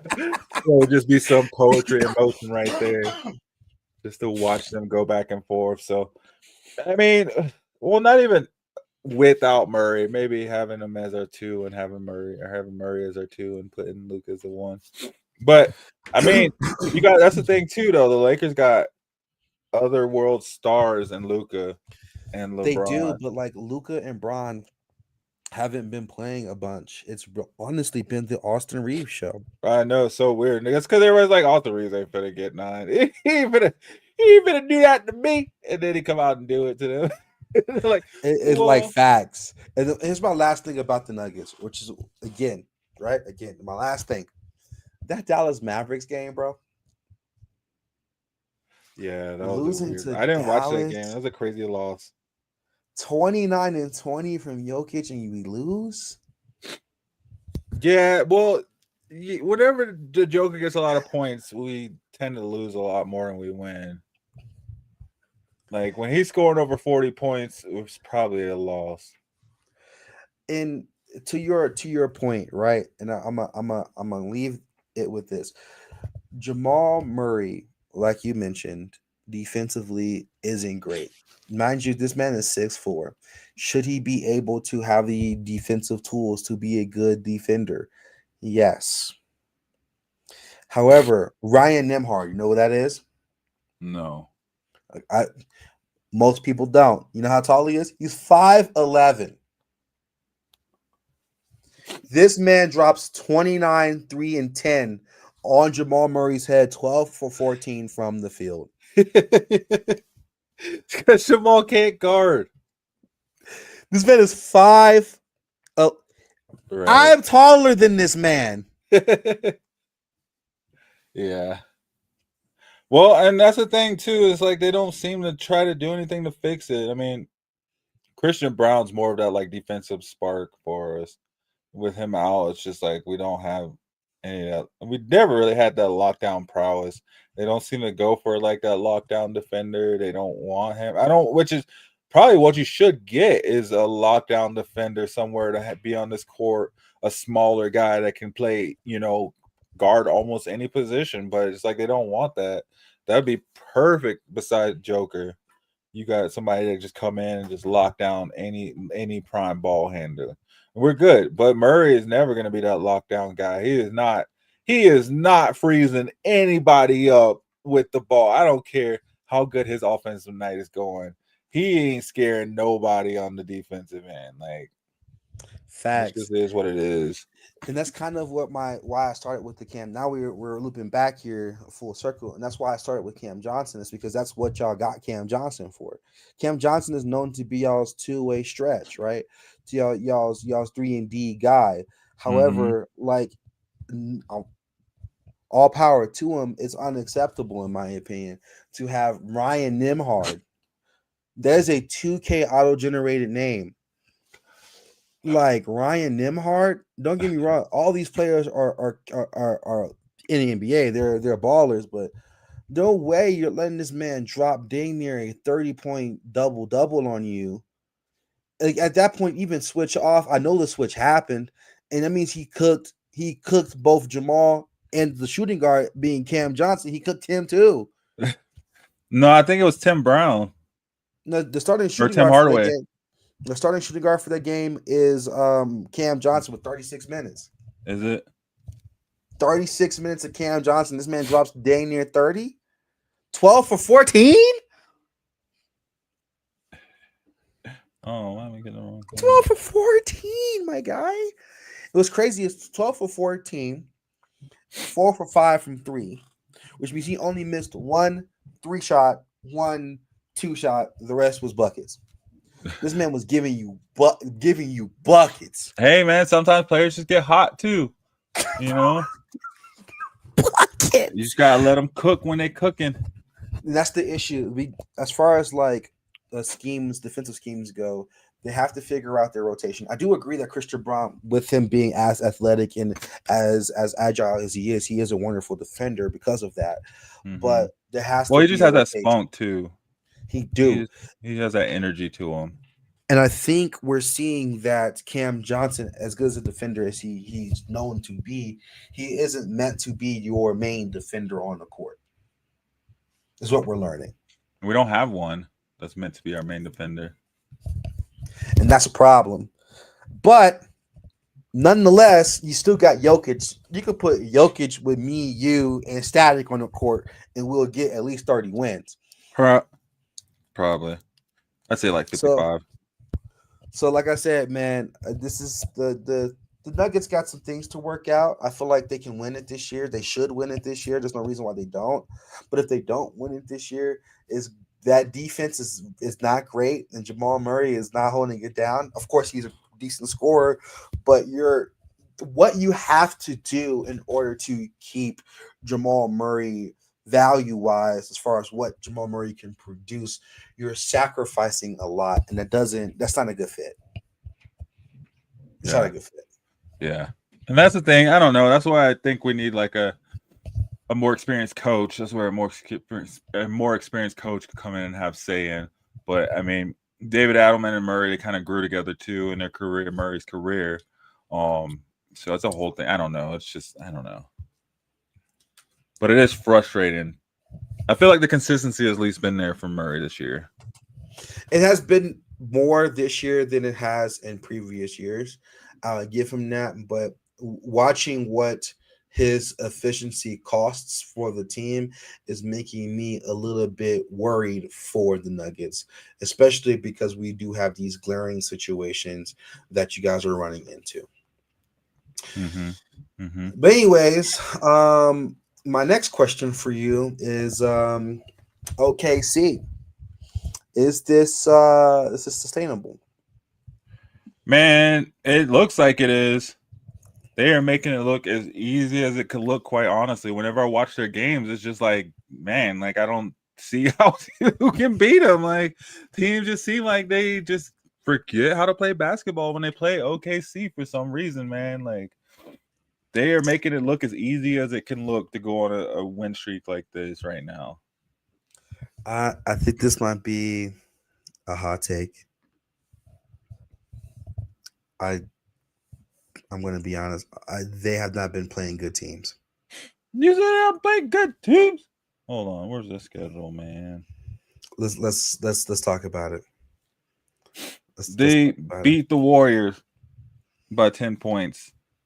They beat the Mavericks by 20 points. The Mavericks. Keep going. They beat the Clippers by 20 points. The Clippers? Yeah. Keep going. They beat the Pelicans by 30 points. The Pelicans. They beat the Trailblazers by 30 points. The Trailblazers. They beat the Timberwolves by 7. Did it like 8 points? I don't even know if Anthony Edwards was playing. I don't know if Anthony Edwards played that game. Yeah, he played. I think he played. Hold on, let me see. Yeah, he had 31 points. Okay, that's fair. So far the Timberwolves, good team. So Timberwolves, the Suns, Devin. Oh no, wasn't even Devin Booker. Colin Gillespie. Yeah. Okay. Keep going. Dizzy Gillespie's son. Yeah, bro. And in October, they beat the Bucks. They beat the Bucks by 4. They beat the Nuggets by 3 points. The Nuggets was a good team. So we've got 2 good teams so far. 2 good teams. They beat. They played the Kings a lot. Yeah, they did. They played the Kings a lot. Yeah, they did. They played the Mavericks a lot. They did. They played the. Gosh, yeah. I mean, they played the Hornets a lot to start this season. Yep, they sure did. They played the Trailblazers a lot. Yep. Dang. They played Trailblazers a lot last month. Yep.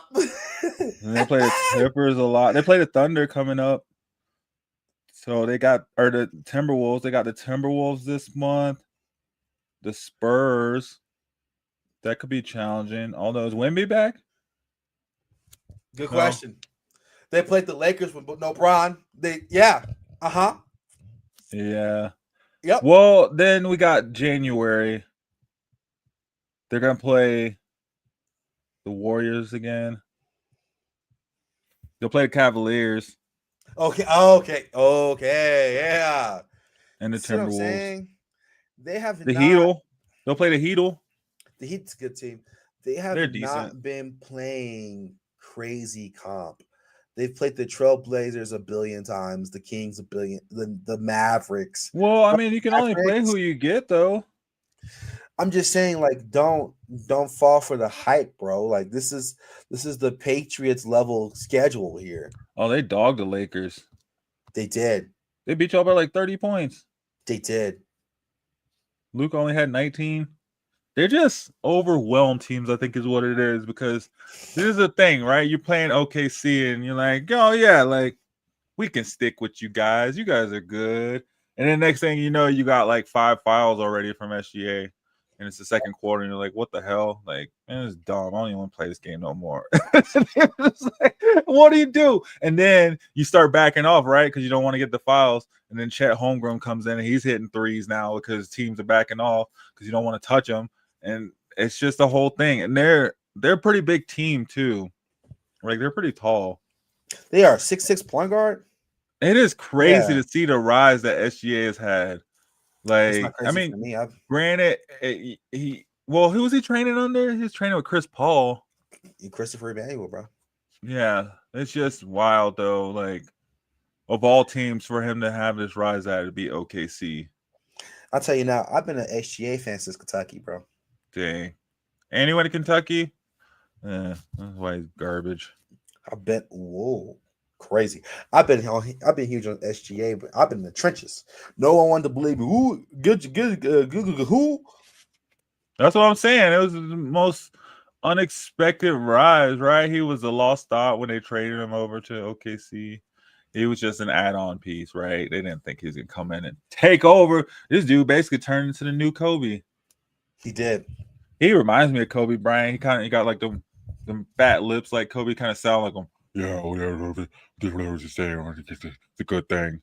Listen to him talk. He sounds just like Kobe talk. He sounds like Kobe Bryant when he talks. Like they got that same kind of like Obama style kind of like speech to him. It's funny. And then it's just weird too because I thought it's wild. You see stuff like that. You're like, how the heck did he come in? You know what I mean? They win a championship right away, and then you got like cats like, you know, Devin Booker over at the Suns, who's just been balling his entire career. You know, beating scoring records, can't win a title for nothing. Nothing. You know? Then you have right like there. They got Giannis. Ooh, Giannis over for Phoenix. That's what happened. I said he got to the finals and then he got Giannis. Oh, yeah, that was Giannis' season to do it. But then they haven't even gotten back though. You know, like they had they had a really good setup on their team. They had a couple different teams that were really bomb teams that should have went far. You know, it's just crazy how is like OKC. How are they doing so great as a team? You know, like Chet's not playing at top of his game, right? Hartenstein's not playing at the top of his game. They haven't even had Jalen or whatever his name is, Jaden or whoever his name is. Their shooting guard hasn't even played yet this season. So it's like, I think they can still keep it going. I agree, but I don't think they're going to win the chip this year, personally. No, I don't think so either. Spider's winning it.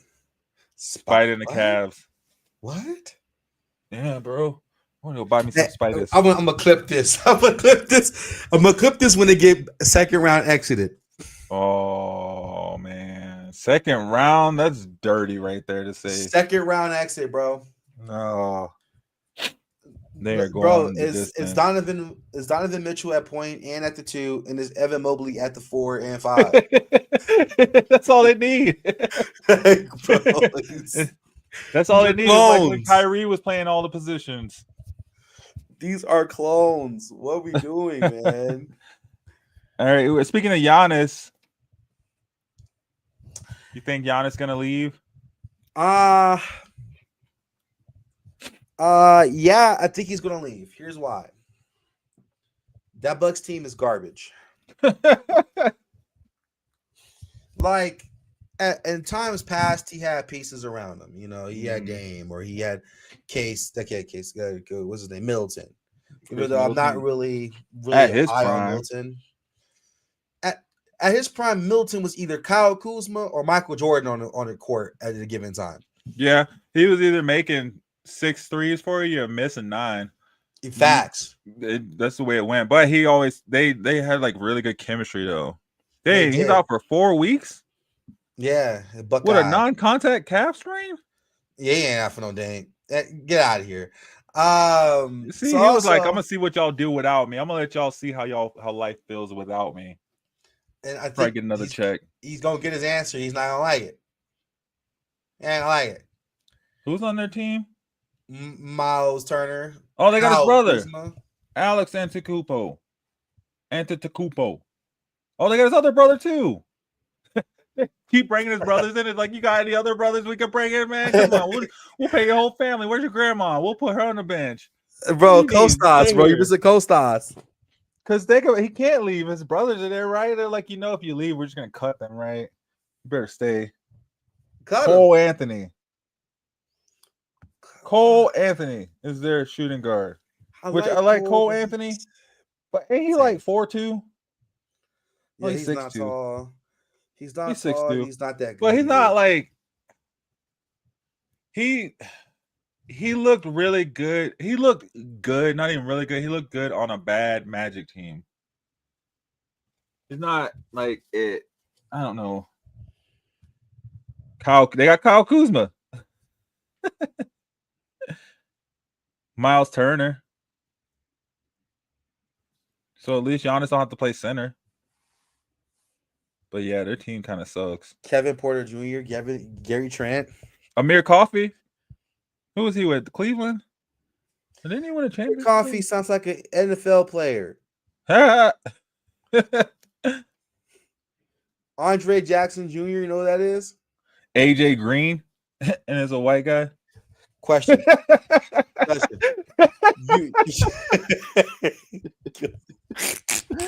Oh man, dude! If you saw Mark Sears walking down the street, would you recognize him? Mark Sears, no,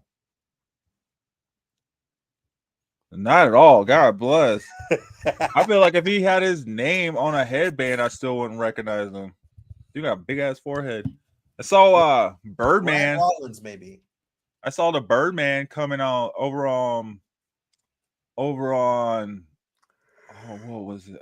Not on Larimer. One of them streets downtown, coming out of a tattoo shop, and I recognized him instantly. I mean, yeah. Chris Birdman from back in the day. Yes. Like he's the only person who looked like that. But this dude, Mark Sears, maybe if I don't know. He looked like he came out of a picture. Yeah, maybe if I looked at a picture and then I'm maybe. Myles Turner, though, I'd be like, oh, I know who you are. You're Myles Turner. What about Ryan Rollins? Ryan Rollins. That sounds like a made-up name. He looked blowed in this picture. Yeah, so Giannis is out. How long has he been in the league? Dang. Oh, dang. He's been in the league for a minute. Since 22. Did he win a ring in 22? With the Warriors? I don't think was he on that Warriors team? He was on that Warriors team, 22-23. Isn't that when they won? No. Was that when they won the last one? Or is that when they lost to no, I don't know dates. Either way. Yeah, it was 22-23. Yeah, he got a ring with the Warriors. That's how he got on there. He was like, I got a ring. 22-23. Wasn't that the Nuggets? Oh, was it? Yeah, that's the Nuggets. Oh, the Warriors won 21-22.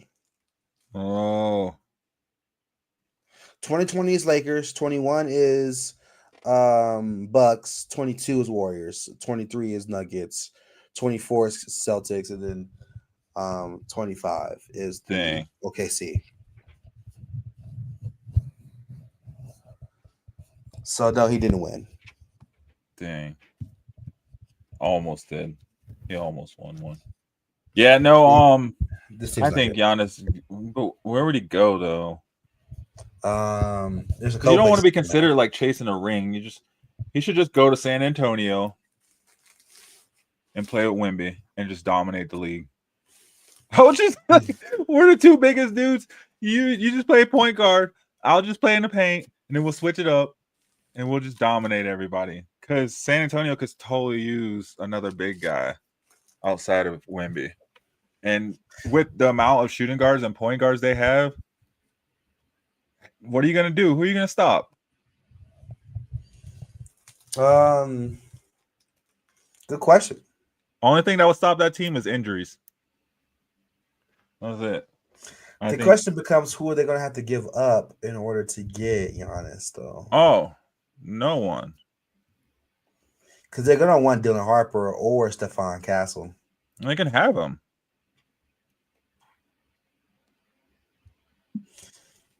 They could have him. I mean, they don't need him. Bro said, yeah, bro. Take a both. between Wemby and Giannis, that's 6 steps to get across the court. That's 3 dribbles. Both of them. 2 dribbles from Wemby, he had half court. Just pass it Giannis. 2 dribbles from him, he at the rim. That's good to go. That's all they do every play. And then if they load up the paint, just drop it back. Wemby will make a 3, right? Wemby can shoot the 3s, and Giannis can dunk. They're good. That's fair. They don't even need anybody else on the team. They don't need anybody else in the court. They stretch out their arms. They can stretch both sides. They can cover both sides of the court and the front court at the same time. Just the 2 of them. And they can just stand on each side of the rim and they just wreck shop. That's the Twin Towers you need right there, man. Shoot. I'd be willing. We give up Aaron Gordon, Christian Brown, Zeke Najee, everybody we got. Bring Giannis over here. They don't want the Nuggets poo-poo platter. Whoa, the poo-poo platter. Those are champions, bro. No, bro. This is the poo-poo platter, bro. Those are ring holders. Those are ring holders right there. The Lakers got poo-poo platters. Rui Hachimura, Vando. I know he'll probably but knowing LeBron, he'll probably be like, nope, he's coming here. If LeBron says he's going to the Lakers, he's going to the Lakers. That's just it. Nobody wants the Lakers' poo-poo platter. Nobody wants the Nuggets' poo-poo platter. Well, every team that will try to get him, all they have is a poo-poo platter. There's no good team that'll. OKC's not going to be like, okay, we'll give you Chet and Hartenstein. They have so many picks, bro. They do. That'd be illegal. I think that'd be like the Chris Paul trade. They'd be like, nah, you can't do that. Illegal, like you can't do that. They can give out Cason Wallace, Aaron Wiggins, and like 5 first-rounders. And 5 first-rounders, still have 10 first-round picks left. Yeah, bro. And 18 players that they can still trade after that. Absolutely. They probably by far have the best situation in the NBA as far as like picks and players. They do. And they're all young. They won a championship already, so the pressure's off. Now it's just ball for them. Just go out and ball. That's it. I think the landing spots for him, I like the Spurs. That's probably a good spot. He's not going to Nuggets, and he's not going to Lakers as much as I would love him to. I think the Raptors have a good package for him because they got a bunch of, like I told you, I don't think I've told you. I told my friend this, but the Raptors have 5 players that play the exact same way, like RJ Barrett, Scotty Barnes, Brandon Ingram, this guy Murray Boyles is the same player. Grady Dick is the same. They're all 6'7", 6'8" flex forwards. They all play the exact same way. I feel like that's what a lot of teams are doing though. Like, especially with it being positionless basketball, they're all trying to find like those 6'5" to 6'8" players that can just sit and they can put in like the 1 through the 4 spot, honestly, and just kind of plug and play them and not say what position they are, even though they're really like a shooting guard, right? They really don't have the body to probably play the defense that they should have. But they just throw them in there and then they load up their team with these players in hopes that, 1 or 2 of them is super consistent and then the rest can just be plug or play or something like that. So literally they can throw Murray Boyles in there. They could throw RJ Barrett in there. They might even smack on, IQ and 4 first-round picks. That's a boom. Boom. What about Miami? Nobody wants the Miami poo-poo platter either. What poo-poo platter? Aaron Wiggins. What's his name? Aaron Wiggins ain't no poo-poo platter, bro. That's a champion. You be hating. All the players you hate on got rings. Just hating on rings, hating on winners. Andrew Wiggins is what I meant to say. His name's Andrew Wiggins. Oh yeah, Andrew Wiggins. Dang. Yeah, Andrew Wiggins. Norman Powell. Huh? Andrew Wiggins, Norman Powell. They got Nikola Jovic they can trade. Just if they just put the first name and not the last name all the way, they can put just Nikola J on the trade. Just put Nikola J, and then maybe the Bucks will think that it's the Joker. They're like, how did they get the Joker in the trade? the Miami Heat would have to give up Andrew Wiggins, Jovic, Kelly Ware, and Jaime Jaquez, and 4 first-round picks for the Bucks to be like, yeah, we'll send you Giannis. You think? They're gonna need crazy upside. There's none of those players I just mentioned have any like wild upside. They have okay upsides. Wiggins has a ring though. That's championship mentality that he'd be bringing back 4 years ago to Milwaukee. I know he won it before Giannis won his. He won it before I moved to Denver. Like, get out of here. Yeah, but also too, I don't think Giannis would want to go to a team that's giving up everything they got and they don't have anything built up. I don't know. And that's the issue. Leaving Milwaukee to go into like the same situation. No, he doesn't. So he shouldn't have signed that extension if he was going to leave. He's not going to leave. He's just not going to play as much. But yeah, there's not really a lot of great options for Giannis. This is a come up for the Bucks. The Bucks are going to obviously try to squeeze as much out of it as possible. There were murmurs of him trying to go to the Knicks, but that's goofy. That's so goofy. There's no reason for him to go to the Knicks. No, that'd be a good team though. Maybe Indiana, but Indiana? Yeah. No. Oh God, what are they going to give him? Ben Shepherd. Ben Shepherd. Yeah, I don't think they have anything to give up. Maybe some picks. Jacoby Walker. Give up all their picks. Oh, James Wiseman. That's that'd be a good building piece for the Bucks. James Wiseman is so dog water. No, he's not great. But I don't know where he's gonna go. I don't think he is. I want to say he's not gonna be on the Bucks long term. I don't know if he's gonna get traded by the deadline, but I don't think he's re-signing there. I think if he doesn't get traded by the deadline, he's definitely leaving in free agency. Really? I can see that leaving in free agency. I don't know about a trade though, just because there's really not. And he's going to go to a big market. He's going to go to New York or LA or he's going to go to a market that's really big. And instead of I could see that at least going to a bigger market. He's going to go to a big marketplace. So that's my thoughts. Last thing I have on the dream team thing for today is the streak of LeBron 10-point games being broken. And not only was it broken, it was broken with a dot to Rui Hachimura 4-3. LeBron played like booty that game. 4 for 17 from the field. And I want to say 0 for 5 from the 3. This was not good basketball. However, they did win against the Raptors. The Raptors, normally I would say this is a poo-poo team. The Raptors, fun fact, are actually the 2nd seed in the East. Now, does that mean they're good? No, that's like the equivalent of like a 9th seed in the West. But, nonetheless, it's decent comp. They won the game. And and it's honestly him not reaching that 10 points with the assist is the most LeBron thing I've ever heard in my life.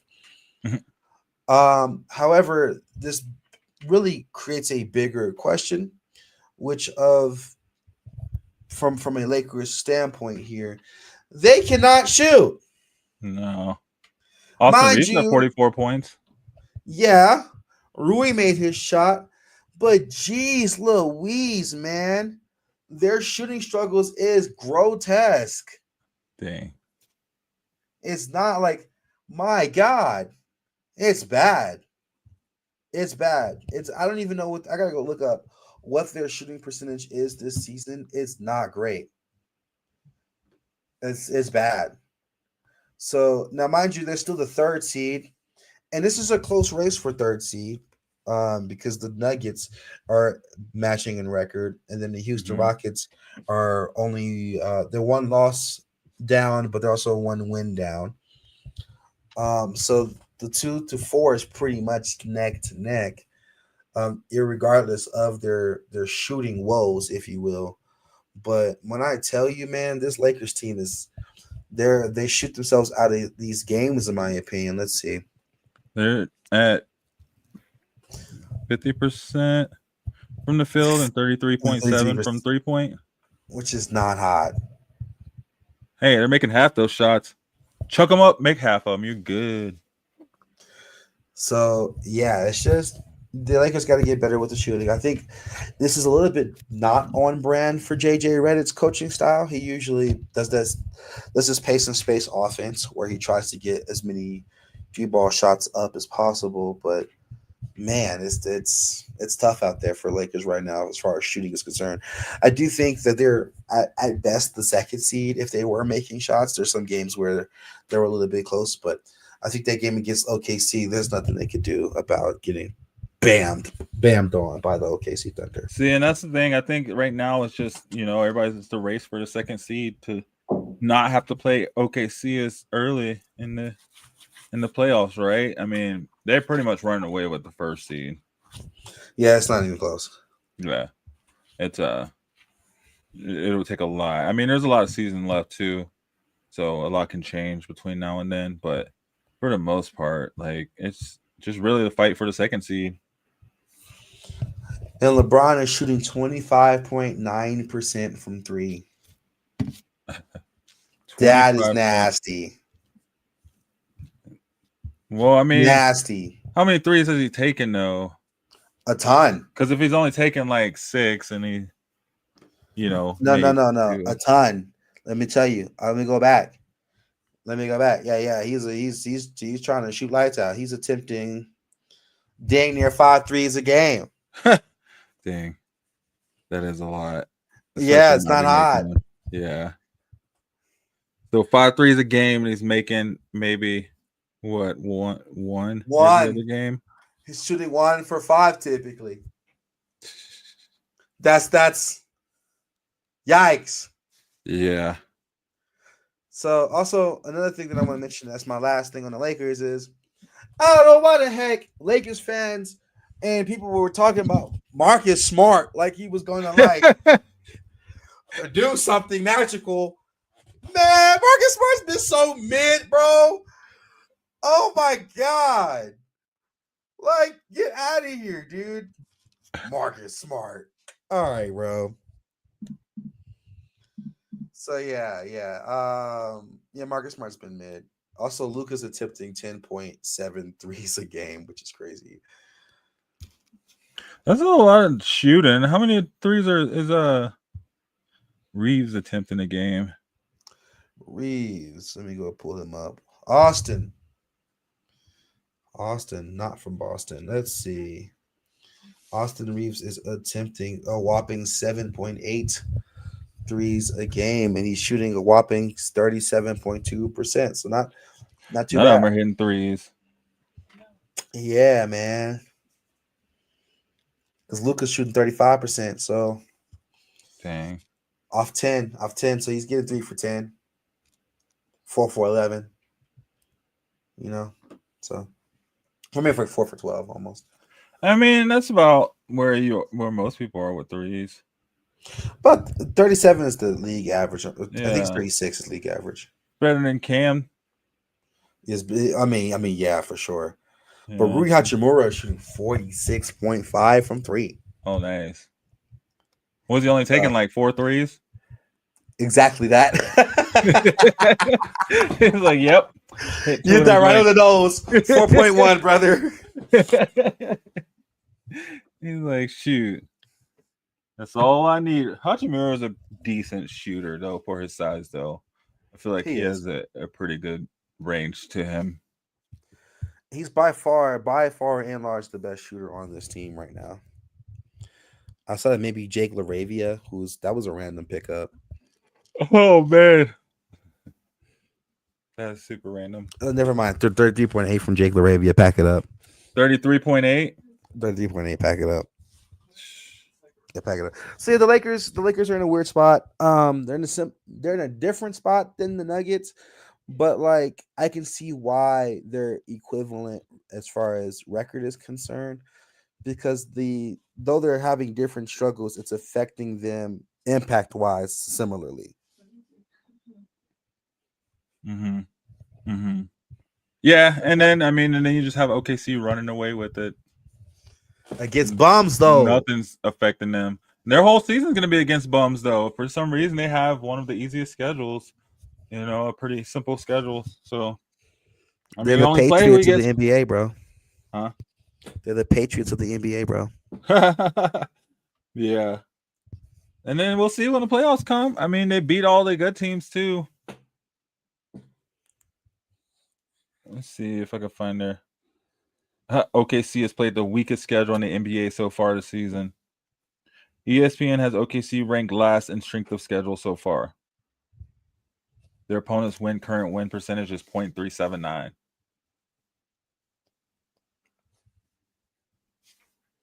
I did tell you this. I didn't even need ESPN to tell me that. I already knew. Sacramento has the hardest schedule. Sacramento sucks. They got the hardest schedule. Light the beam. Denver got the 5th easiest schedule.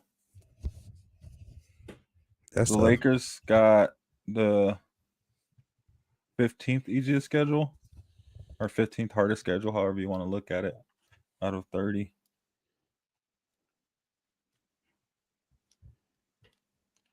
Light the beam. Have they lit the beam this year? Did they light the beam yet? Light the beam.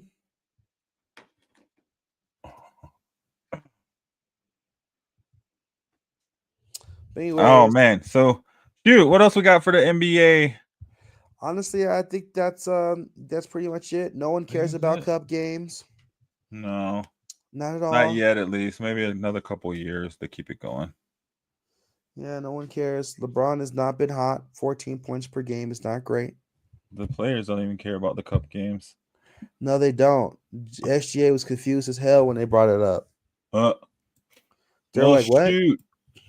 Let's take a promo break real quick and then come back, and then maybe we'll talk some music. No static, so no static stamp, but we can at least touch on some stuff and see what there is out there for a little bit. Facts. Cool. Guys, you're watching The Bus Stop, hanging with us at The Bus Stop every Saturday morning, 9:30 on Shady Sports Network, 9:30 Denver time. Come kick it with us. We come on right after Around the Indoor Football World, which comes on at 6:30 a.m. Denver time every Saturday morning. And if you haven't already, please head over to our YouTube and subscribe, like, and share our channel, Shady Sports Network.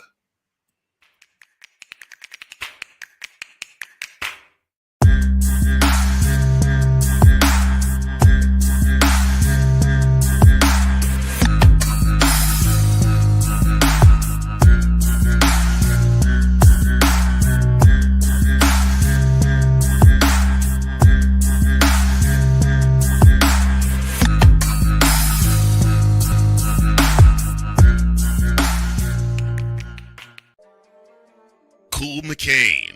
You thought you wanted Gunther against Chad Gable, but you didn't. And I'm going to tell you why. Chad Gable would take everything that Gunther's done and bury it. The Playmaker. It was on site. AJ Styles walked out there, seen LA like, oh, okay, nigga, LA Knight hopped out the car, let's go. Break down everything in TNA, AEW, and all of the WWE programming. Join these two kings, monarchs of wrestling, live every Monday at 6:30 p.m. Eastern, 5:30 p.m. Central on the Play Caller Sports Talk YouTube channel.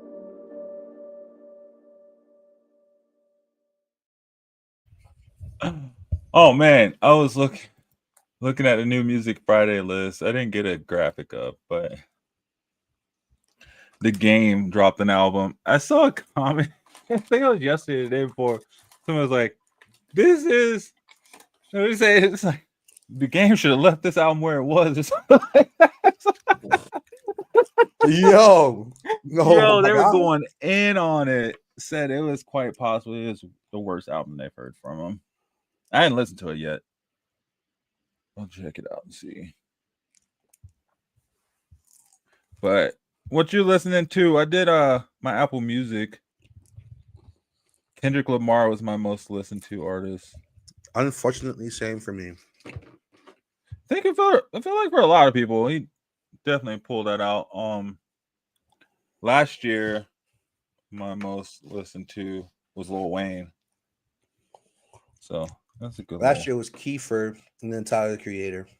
Nice. Tyler the Creator. Speaking of him, he was number 12 on the Complex top 35 albums of the year for Don't Tap the Glass.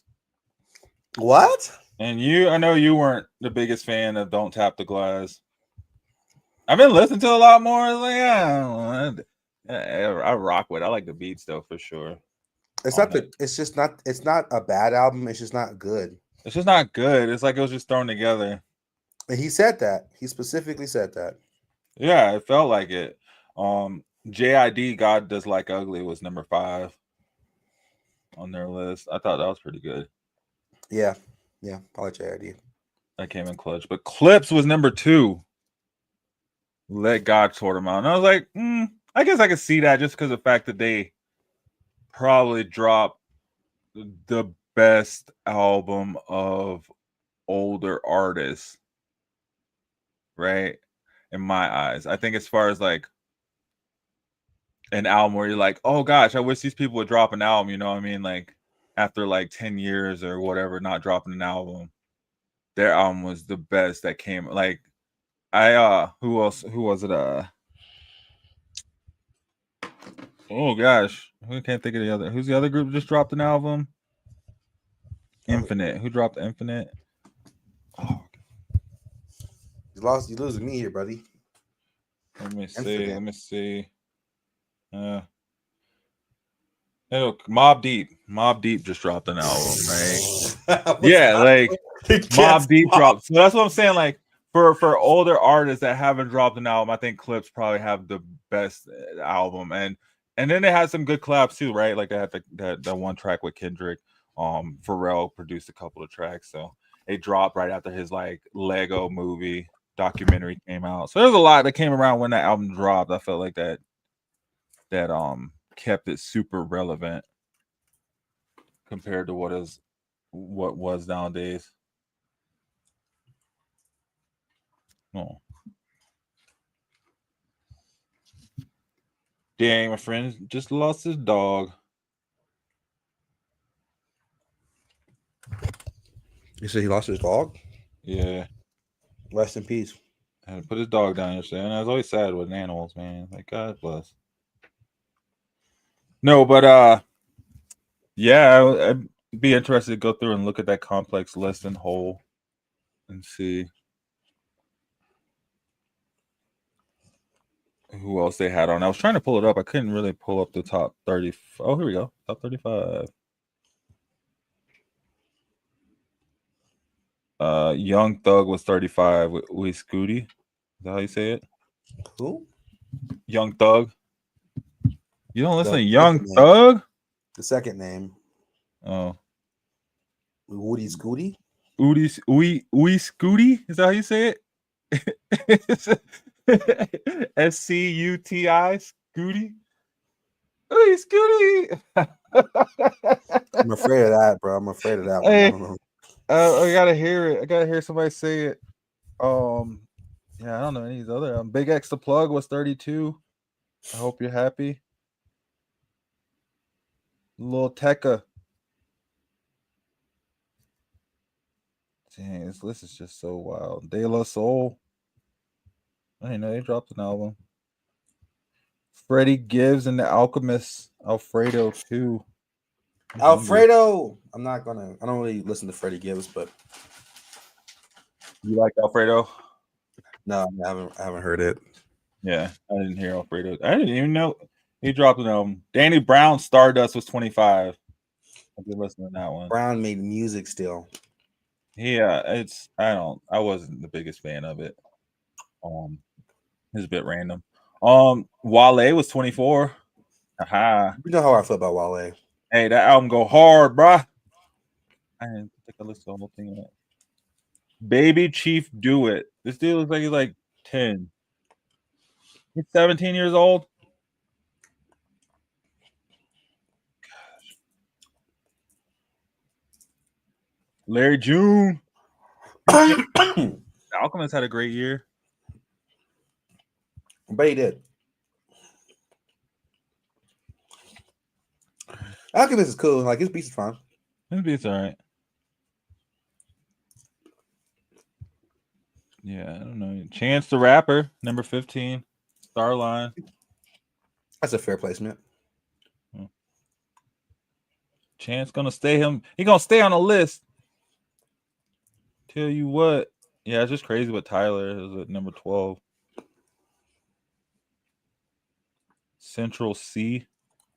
Thought it was Eminem. Central C. Yeah, never heard of That him. how could I be homophobic? That guy? Oh, is that what it is? He came in at number 11. Even the stick is gay. That Party guy. Next Door and Drake came in at 10, and I only feel like that's just the write-off from the Kendrick beef. Because then it's the album he dropped right after Kendrick dropped Not Like Us. I think so. He came out, him and Party Next Door dropped this album. Earl Sweatshirt. What? Oh, Sweatshirt. I haven't heard that in a while. Tell me about it. In like 5-10 years. He dropped the album, I guess, and it's at number 9. I gotta listen to that. Hold on. What's the name of it? Live, Laugh, Love. Definitely didn't hear that one. It says death, life, maturity, and perhaps Adderall have all found Earl recently. And the result was this album. Okay. This came out in August, too. This What is a not even old. description. Yeah, I did not. Yeah, it came out August 22nd. No features. No, but that's probably why you didn't hear too much from it.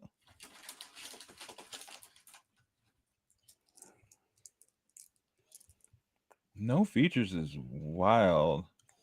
He has a song called Golden State Warriors versus Sacramento Kings. Versus Sacramento Kings? Yeah.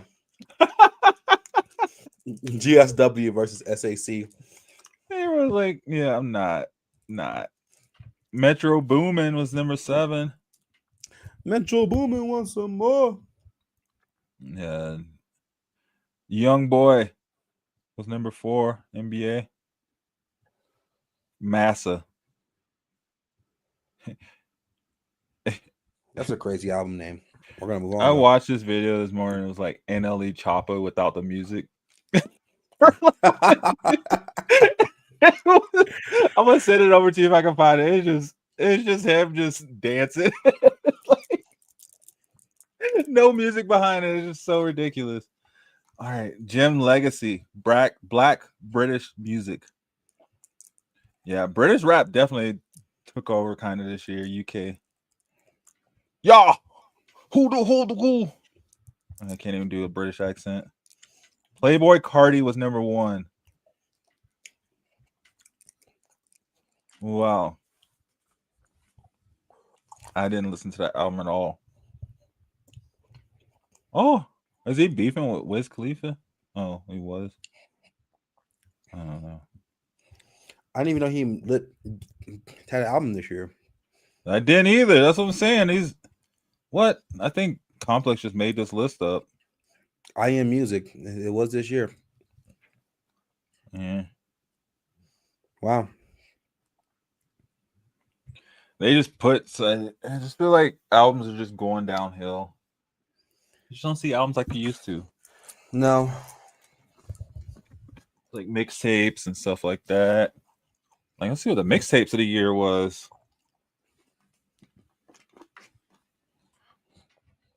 What was your album of the year?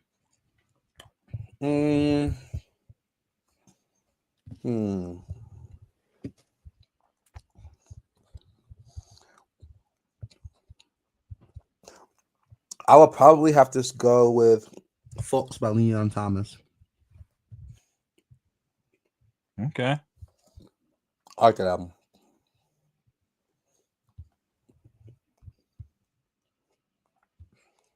Yeah, I don't know what mine would be. I'd have to say I'd probably go with that JID album. That's also a good album. Yeah. Or the album I listened to heavy in rotation was Wild Lord by No Worries. I was listening to that Wale album, but I don't listen to it in heavy rotation. Not like that. I did listen to that Clips album quite a bit. I won't lie. Yeah. And then, yeah, I mean, as far as what came out recently, I think there was some albums. I think there was an album from this list that just came out. No. Kevin Gates dropped an album, Fire Reloaded. Polo G and G Herbo. G Herbo's dropped so much music this year, though. You know, what was your most disappointing album that you listened to this year? Probably that Tyler album. Actually, if we're just going album or even like using tracks as album, I'd probably say that Neo country track. That was unexpected. Yeah, that was bad. That was bad. Probably that. Full album. Gosh, there's been quite a few bad ones that we listened to, and I just don't remember because I didn't listen to them anymore. For me, easily, Finally Over It by Summer Walker was so mid. Okay. I listened to that. It was my fiance's birthday. She went to sleep. I was awake. I put some 2K on, grinding my build, put my headphones on. I'm like, bro, this is dog water, bro. I was trying to finish it, but I was like, bro, it was so not interesting. I called my homie. I was like, bro, you up? Yeah, bro. You listen to that Summer Walker, bro? Nah. Is it good? No, sir. I'm calling you about it. No, sir. Dang. No, sir. And it's got buku songs in there, like 18 of them. The hooks are just not hooking. I don't know. I don't remember the bad albums. I really just don't listen to them anymore. And that Ty Dolla $ign album wasn't good. That Ty Dolla $ign album, the one that just came out, was like a couple weeks ago. I messed with my cousin. He cool. But that one wasn't good, bro.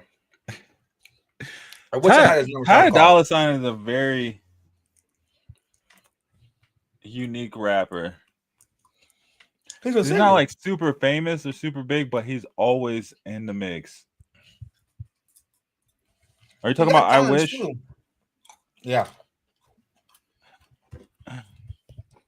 Yeah. Who else? Shoot, I don't know. I have to go through it. That's what we should do next episode. Maybe put together our worst albums. Let's put together superlatives. Favorite, worst, most shocking, etc. For album, okay. That works. And then we'll talk about those next episode. Because I'm like trying to think. I'm like, well, which ones did I not like? Can't even pull them up. I feel like it's Hurricane Wisdom.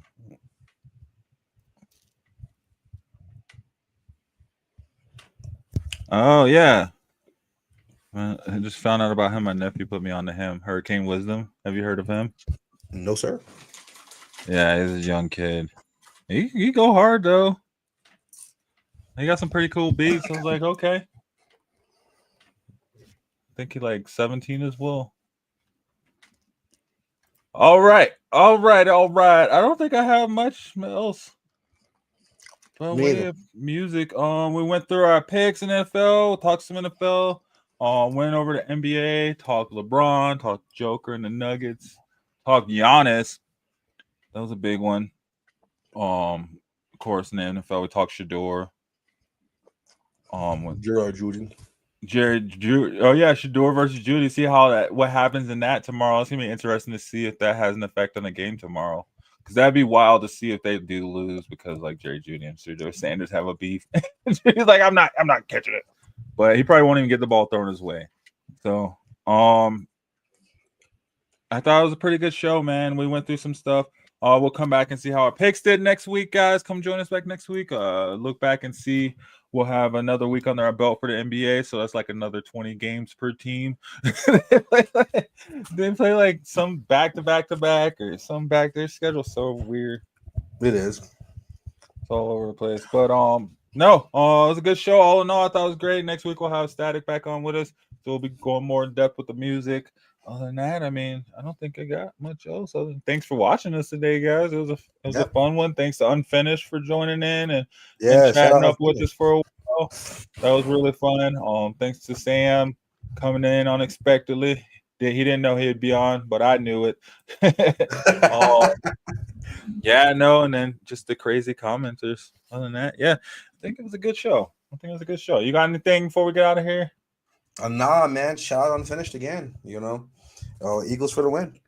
Right. Eagles for the win. Got a clean sweep on the Eagles. I don't think that's happened once on this show. Unfinished brought us together. So we came together, the Eagles and the Broncos. I think that was never been a clean sweep on the Broncos. No. First time for everything. Yeah.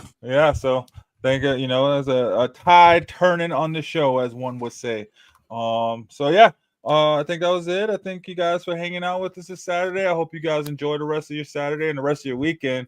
Let us know what games you're watching. We want to hear about it. And we'll see you guys again next Saturday. Peace. I'm a game changer. I'm a game changer. I'm a game changer.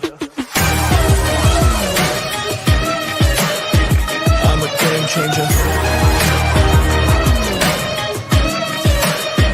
I'm a game changer.